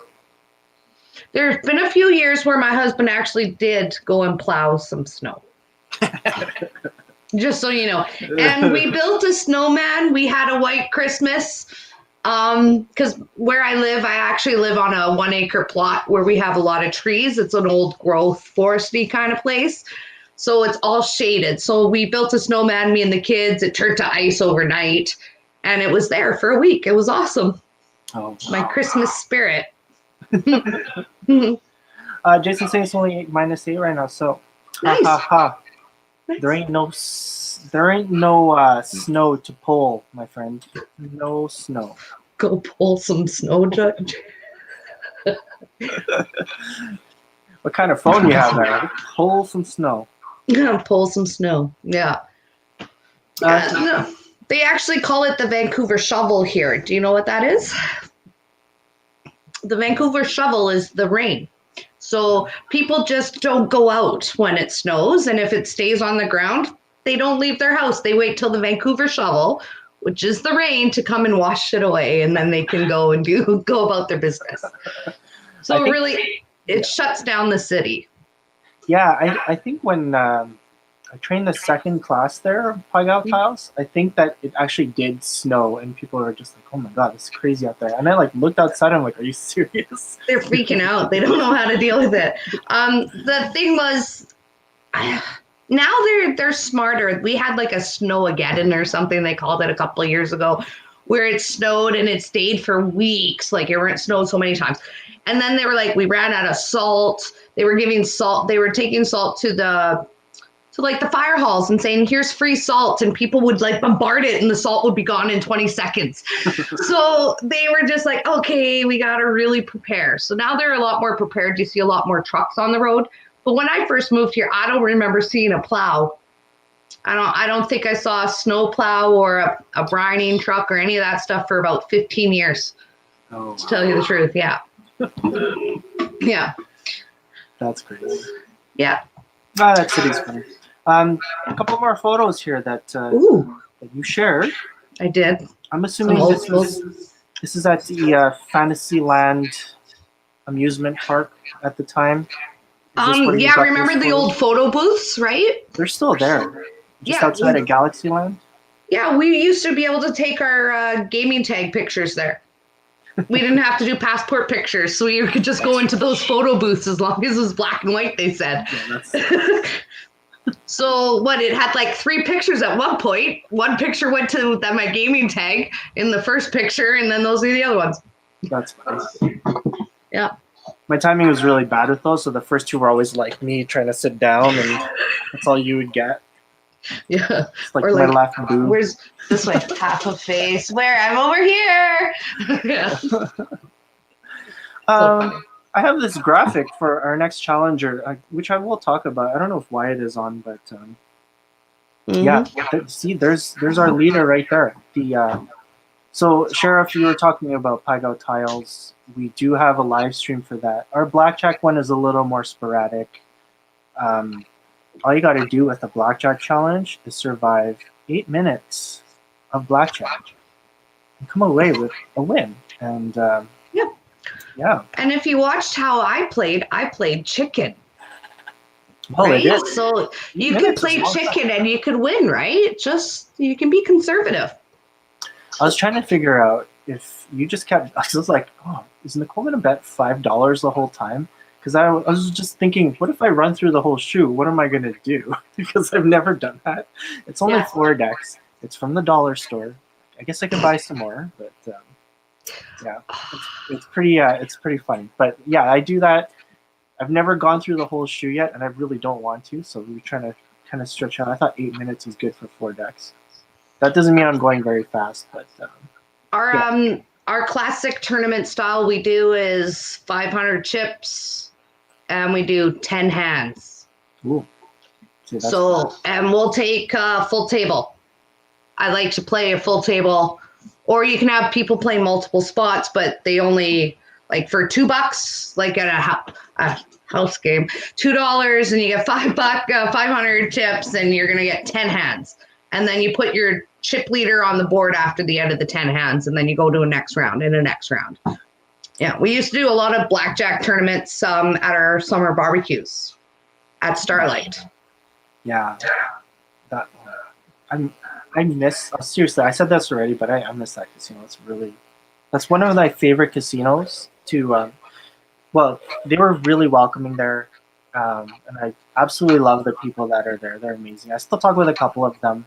I have some of them on Facebook, but it was amazing. They were really nice to me, and I didn't expect that, because I was there. The first class was like incredible. The second class was awesome. Like I was just blown away. I really love that casino. Yeah. So what's really nice about Starlight is it's a hodgepodge of casinos. So you have the people from the Royal at the Towers, the Royal Towers, I guess, from New West, and then people from the Riverboat.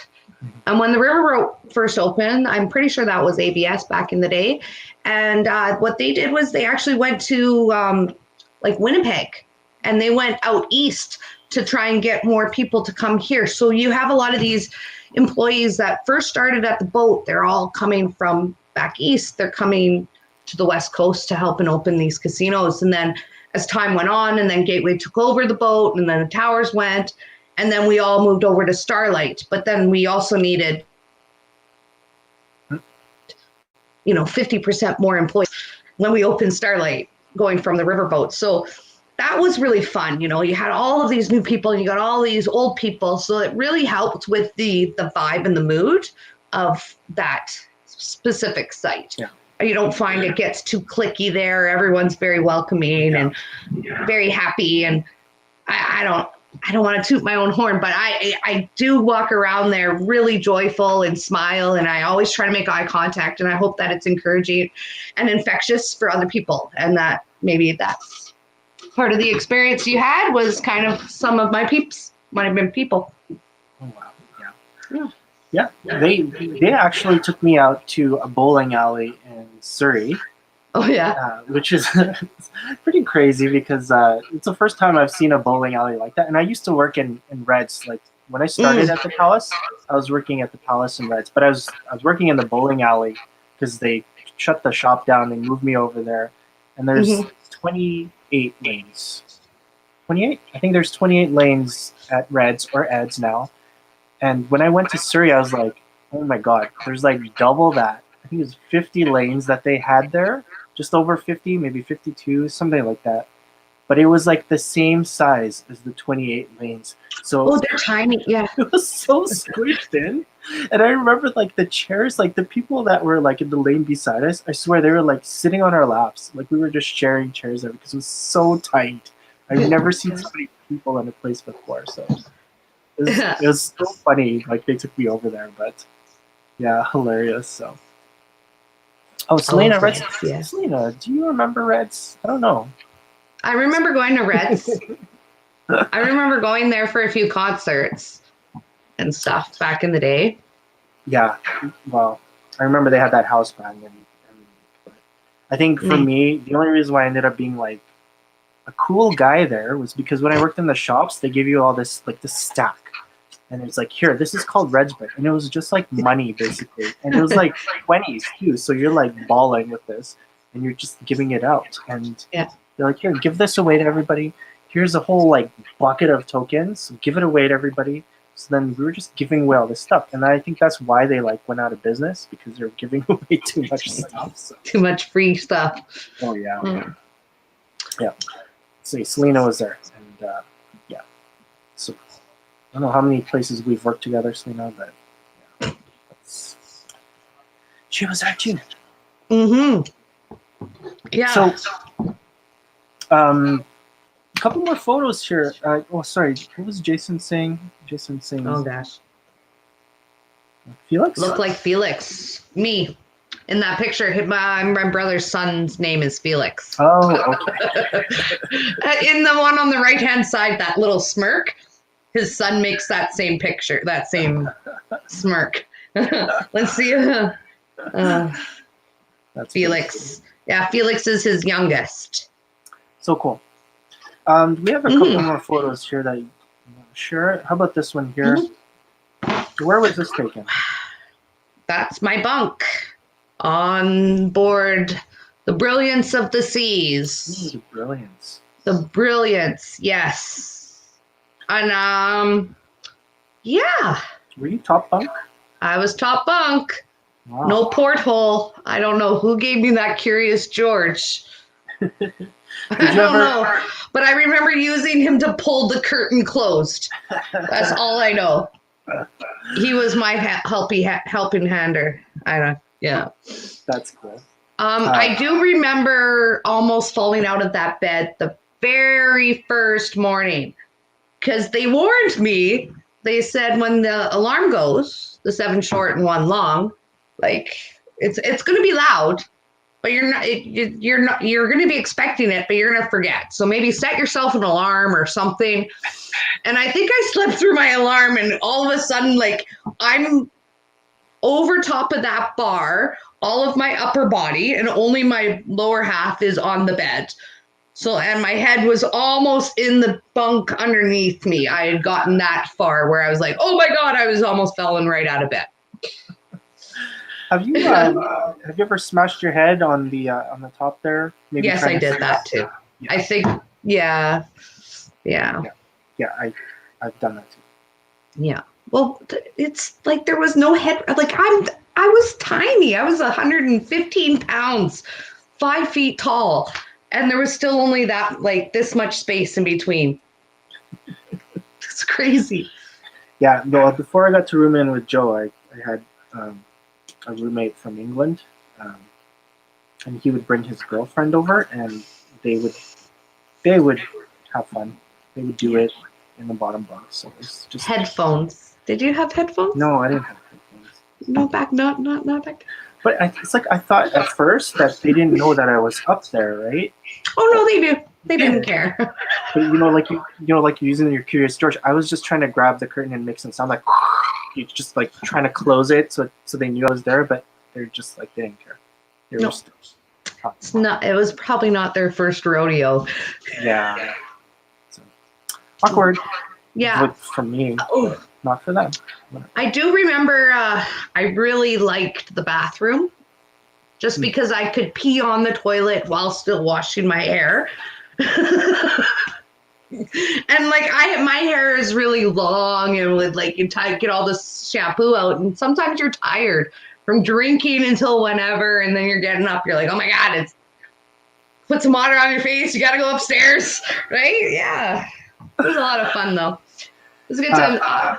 Yeah, for me, yeah, I have some hair memories for sure with that washroom. I was losing my hair at the time, so it was kind of depressing. So I'm like, oh my God.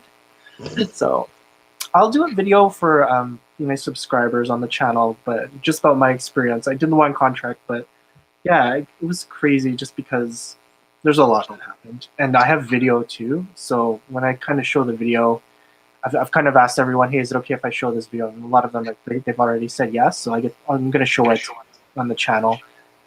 Maybe when John's on, I'll kind of show some stuff too. But Danielle, you can kind of see like the size of like the cabins and everything. So. And I really didn't understand though when people said the bigger the ship, the smaller the cabin. I was like, well, that's too bad, right? And it is what it is. You don't spend that much time in it. It's just like when you're in Vegas. Do you really spend time in your hotel room? Not really. So just ditch your stuff, keep it as organized as possible. Yeah. And, yeah. On the contrary, there was one time I went to Vegas 4 times. Don't ask. No, okay, well, I might as well say it. I was dating a stripper, and yeah, there was one time I went on the trip, and I actually stayed in my hotel like half the time. I didn't even go out, which was weird, right? Like you're in Vegas, but when you go by yourself, it's just not the same. So Yeah. I was like, I don't want to go out. You don't want to play. Too much information. Sorry. Yeah. Well, actually, we went to Vegas for 5 days last year. We did a 40th party, like a 40th birthday with a bunch of friends of mine that I went to high school with. And I did a bit of gambling, but I kind of just got bored with it all. And I was like, I just want to drink. And, let's walk the strip or let's, walk around the hotel and I can giggle and laugh. And, that was about it, right? Yeah. I don't know. I love this. Like now I love it. I mean, I miss it. I miss that city for sure. So, I mean, like you saw, I think we had Heather Ferris on. So she's from Vegas Aces. So, I mean, she talks about like how it is now. And obviously, with everything happening, it's probably not a really fun place to go to. It's a lot different, right? Oh, yeah. But, I could tell you some Vegas stories. I actually...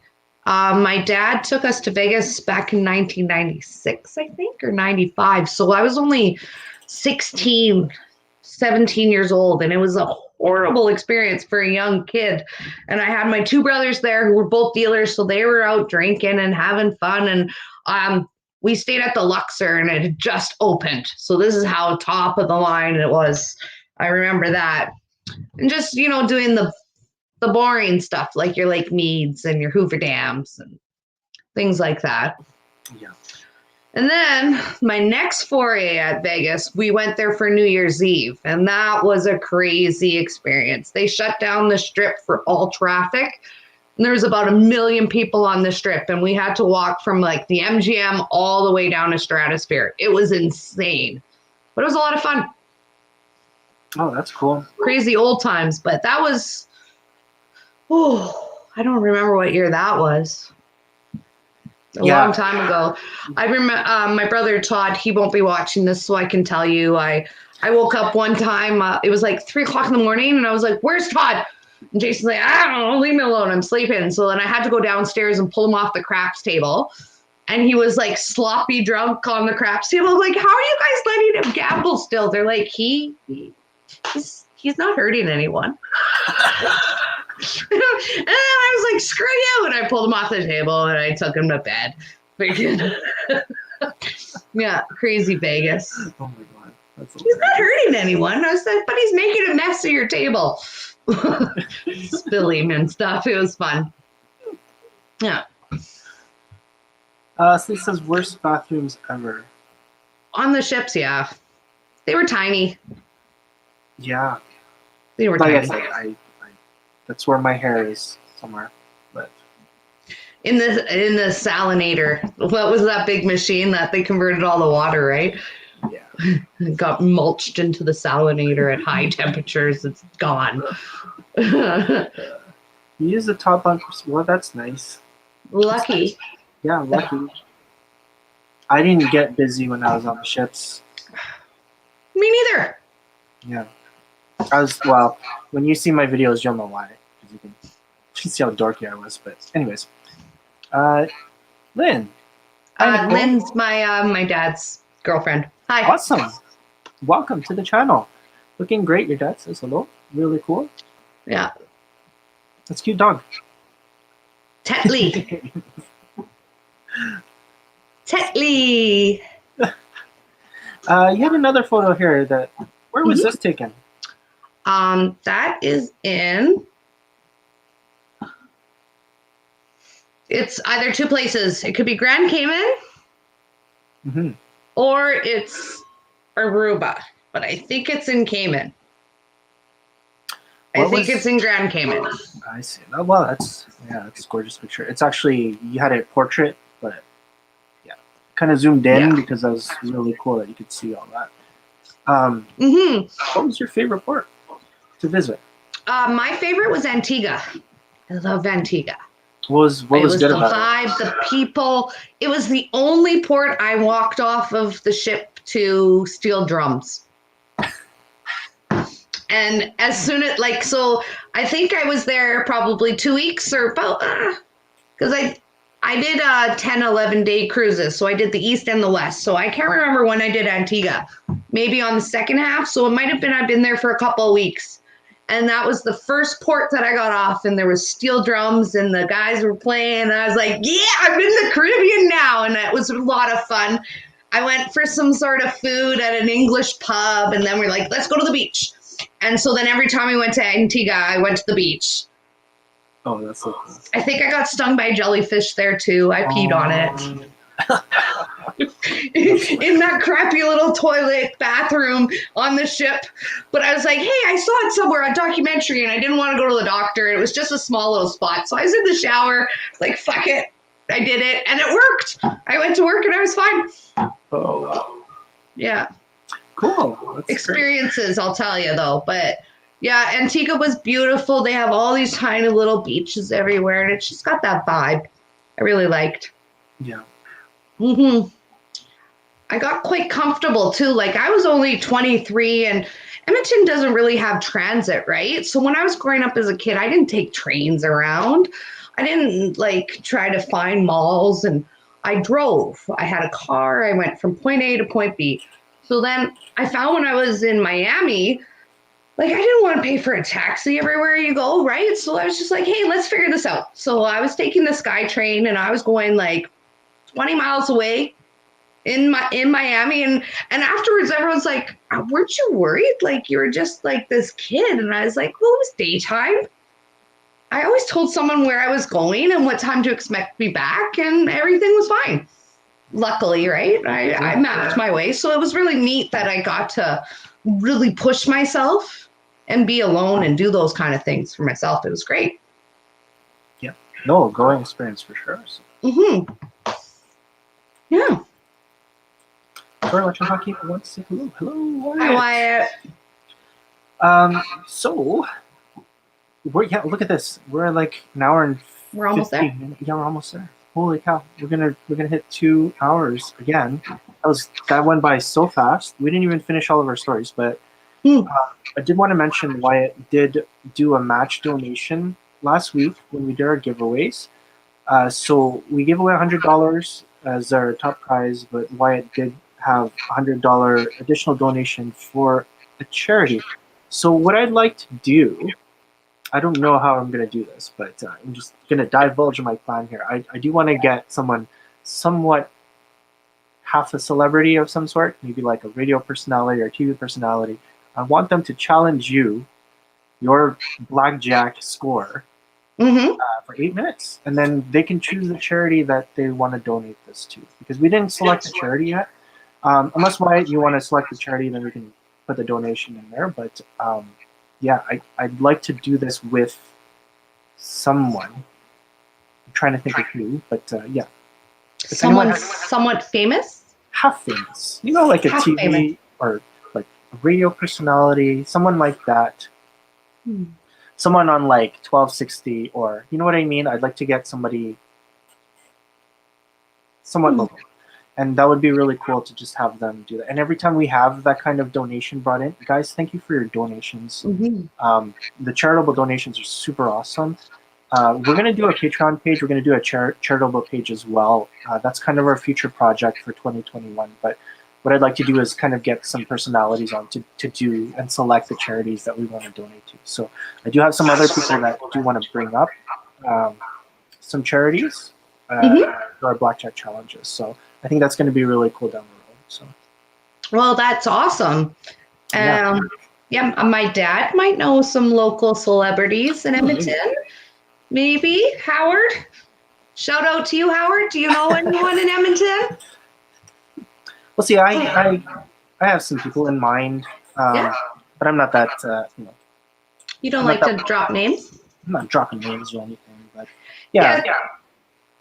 You know, it was really funny. My experiences too at Gateway and Old Palace is, you know, everyone kind of knew who everyone was, right? And we never really felt the name to like name drop, and it was just very casual and chill, and you know, it was fun. It was good times. Yeah. So yeah, I think, I don't know, we'll see what we can do with the charitable donations. I would also like to see somebody that may possibly have a blackjack table kind of join in with the 8-minute challenge, because you know, people are stuck watching me deal. It'd be nice to see some other dealers as well. Maybe some other styles. We don't have to do a Canadian style. We can always do some other ways. Like we'll put some whole card in there at some point. I don't have a window on my table. I know, me neither, and that's something I regret. There's a lot of things that we had, you know, at some point, and we did a lot of the things. Yeah, we did it. So we were talking about funny monies before. I actually did have a funny money company with my friend, and we had a craps table and we had a roulette table, like a full size roulette table, and our craps table was pretty big too. Wow. We did it for we did it for Stantec. I think they did a Christmas party one year. That was our biggest function, but we had like 10 tables, so we had to hire people. But they did this huge James Bond thing, which was amazing. Cool. James Bond theme. So then we were like the dealers. We had every single game that you could think of. And they actually had like 2 cars in the Shaw Conference Center. It was insane. It was just like the craziest Christmas party I've ever seen. They provided us with the chips and the cards. And then at the end of the event, they're like, give it away to the staff, like all of the workers. So then we were giving away all the chips out of the trays. It's like, here, this is all yours. This belongs to you. The Because they cards were all had, merchant. They all had like the load. They got special chips made up, right? yeah, they all had Stantec on them. Insane. The cards had all the photos of all like the properties, so it was so cool. Wow. But it was so funny giving away the chips because like people had like garbage bags of them, and they're like, "Okay, we're going now." We were just like giving them all away, like just taking them out of the. You probably trays. didn't have chip caddies, right? Yeah. The 100-piece chip caddies. Yeah, everyone was just like they had it like in the pockets. It was so cool. It was just that was one of the funnest funny monies that I was ever a part of. But we ended up selling all of our tables and stuff because we didn't really do a lot of that after. Yeah. But I regret it. I'm gonna get my table back. We're gonna do some more live streams with like I still have a couple tables, so I'll try to get them back. I know it'd be really cool. That'd be awesome. Maybe somebody you know. Maybe. All his friends. Yes, I know. He doesn't like to name drop. All good. Although I have a very funny story. I'm not going to full name drop, but I called my dad one time. This was quite a few years ago. He's like, "Oh, I'm busy." I was like, "What are you doing?" He's like, "I'm out. I'm out with my buddy." I was like, "Okay, who's your buddy?" He's like, "Oh, it doesn't matter. It's just whatever." He's like, "But he just introduced me to Dustin." I was like, "Who's Dustin?" He's like, "Dustin Penner from the Edmonton Oilers." And I was like, "Where would you randomly be out for dinner meeting Dustin Penner?" Right? And that's just totally my dad. So he might know some infamous people. I'll just say that. Jason's asking. Yeah, we were there together, Jay. We have a picture with Kevin Lowe. I've asked somebody to get the picture for us. All I remember is Kevin Lowe. I was like, "Oh, merci beaucoup." And then he spoke French to me. I was like, "Sorry, that's all I knew. You're Kevin Lowe." Oh, that's funny. Yeah. Jason, we talked about that. Missed it. An hour and a half ago. Yeah. Where were you? This is a 2-hour show today, so you should have watched the whole thing. I don't know where you were at 8 o'clock, but guys, thanks for watching. It's so nice to have you on. This is just a good way for us to have some communication, not just with the YouTube channel, but like with Casino Industry Canada as well. So, but yeah, I understand. Yeah, get back to deliveries, Jason. Wyatt says Howard knows some for those people. Yeah. Yeah. Don't we all? Well, he knows you, Wyatt. There you go. Yeah. So, any final shout outs? We did our Blackjack channel and you were talking about education. Did you want to talk about that before we wrap up? Or you want to talk about something else? Well, yeah, just shout out to all my friends. Like, I know it's a really hard time. Like, I feel it. I feel it for a lot of people, and I know we will get back there someday, and just every day we're just still breathing. So we just got to keep on the motions and just remember we'll be back and we'll be friends in this groups and stuff again, and we'll get the casinos open and we'll get back at it. Yeah. If any of my peeps out here are watching. I think you do have some the stories we can tell. Yeah. So it's actually really for Wyatt. Yep. Wyatt probably didn't hear my interview story from the top of the show, but his partner in crime from back in the day interviewed me for that coat check position, even though she wasn't going to hire me, just to put me through the motions of the interview, and it was really awesome. But that kind of reminds me of like coming up with Wyatt and the other managers that were at the Palace back in 1997. It was, it was a great place to work. Yeah, I agree. Yeah. It's memorable. It's definitely one of my favorite places for sure. And I don't know, it's just cool because like we're talking how many years later from like when we were working together. Like it's been 20 years. Mm-hmm. And I've stayed pretty connected with quite a few people. Even though I did a short time on ships, there's still a few people I'm still friends with on Facebook, and even some that work here. But like I worked at the Palace, and then I show up at Chinatown Casino and there's Norietta. right? And Norietta was a staple of the Palace in the 90s. And then here I'm like, oh, look, everything's fine. Norietta's here. And you just, you just learn and you adapt and you meet new people. And it's a very fluid, constantly changing, rapid environment. Mm-hmm. Yeah. Yes. Yes, it was. I remember sitting down in the bar. I was so underage. She's like, just let her in. And I sat down at the bar. She's like, okay, so I'm not really giving you the job, but let's pretend anyway. And I did a whole interview process like I was doing my first job interview. It was very sweet. Very nice of her to take the time. Oh, that was so cool. Yeah.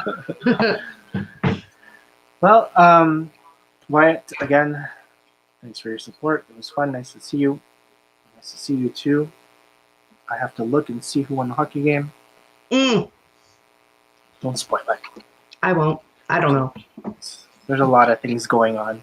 Cobra Kai is coming in a couple days here, so I'm getting a little excited about that. Yeah. Cool. Yeah. All right. Well, thank you so much for having me on. It was awesome to have you. I think this is your third time on the channel. I think so. Yeah. That's really cool. I really love the fact that that you've been on. Thanks for talking about BC and your time on the ships and our time together at the Palace. That was a lot of fun. What was that? I don't know either. I forgot what we were talking about. It's already gone. Oh, okay. The hockey game. Sorry. Yeah. But yeah, like anyone can, private message me for any, questions and, experiences with interviews, right? That's a big one. I must have been shaped from Brenda from that early age to really hone in on the interview process and who you want to be. Don't forget who you want to be outside of work and who you want to be in work, and just really try to be the best that you can be and not be really worried about everything else that's going on, because there can be a lot of things going on. Yeah. Absolutely. Well, okay. Thank you so much. Any final shout outs? Anybody you want to say hi to before we finish? Just Flowers by Merle. Yay. Yeah, Dad. Flowers by Merle. They were really busy. They had to get Jason running and hire a few extra people. So keep going. Jason needs to work. Flowers by Merle. Yeah, and February is going to be coming around pretty soon as well. So, that's going to be fun. So, better mind, guys. All right. Thank you so much, everyone. Thanks for watching. Thanks for being a part of the channel. Thank you so much, Nicole. Thanks, it was Jay. great to have you on again. And, of course, we'll have you on in some capacity in the future for sure. So sure. Anytime. Okay, guys, have a great evening. Thanks. Bye. Bye-bye.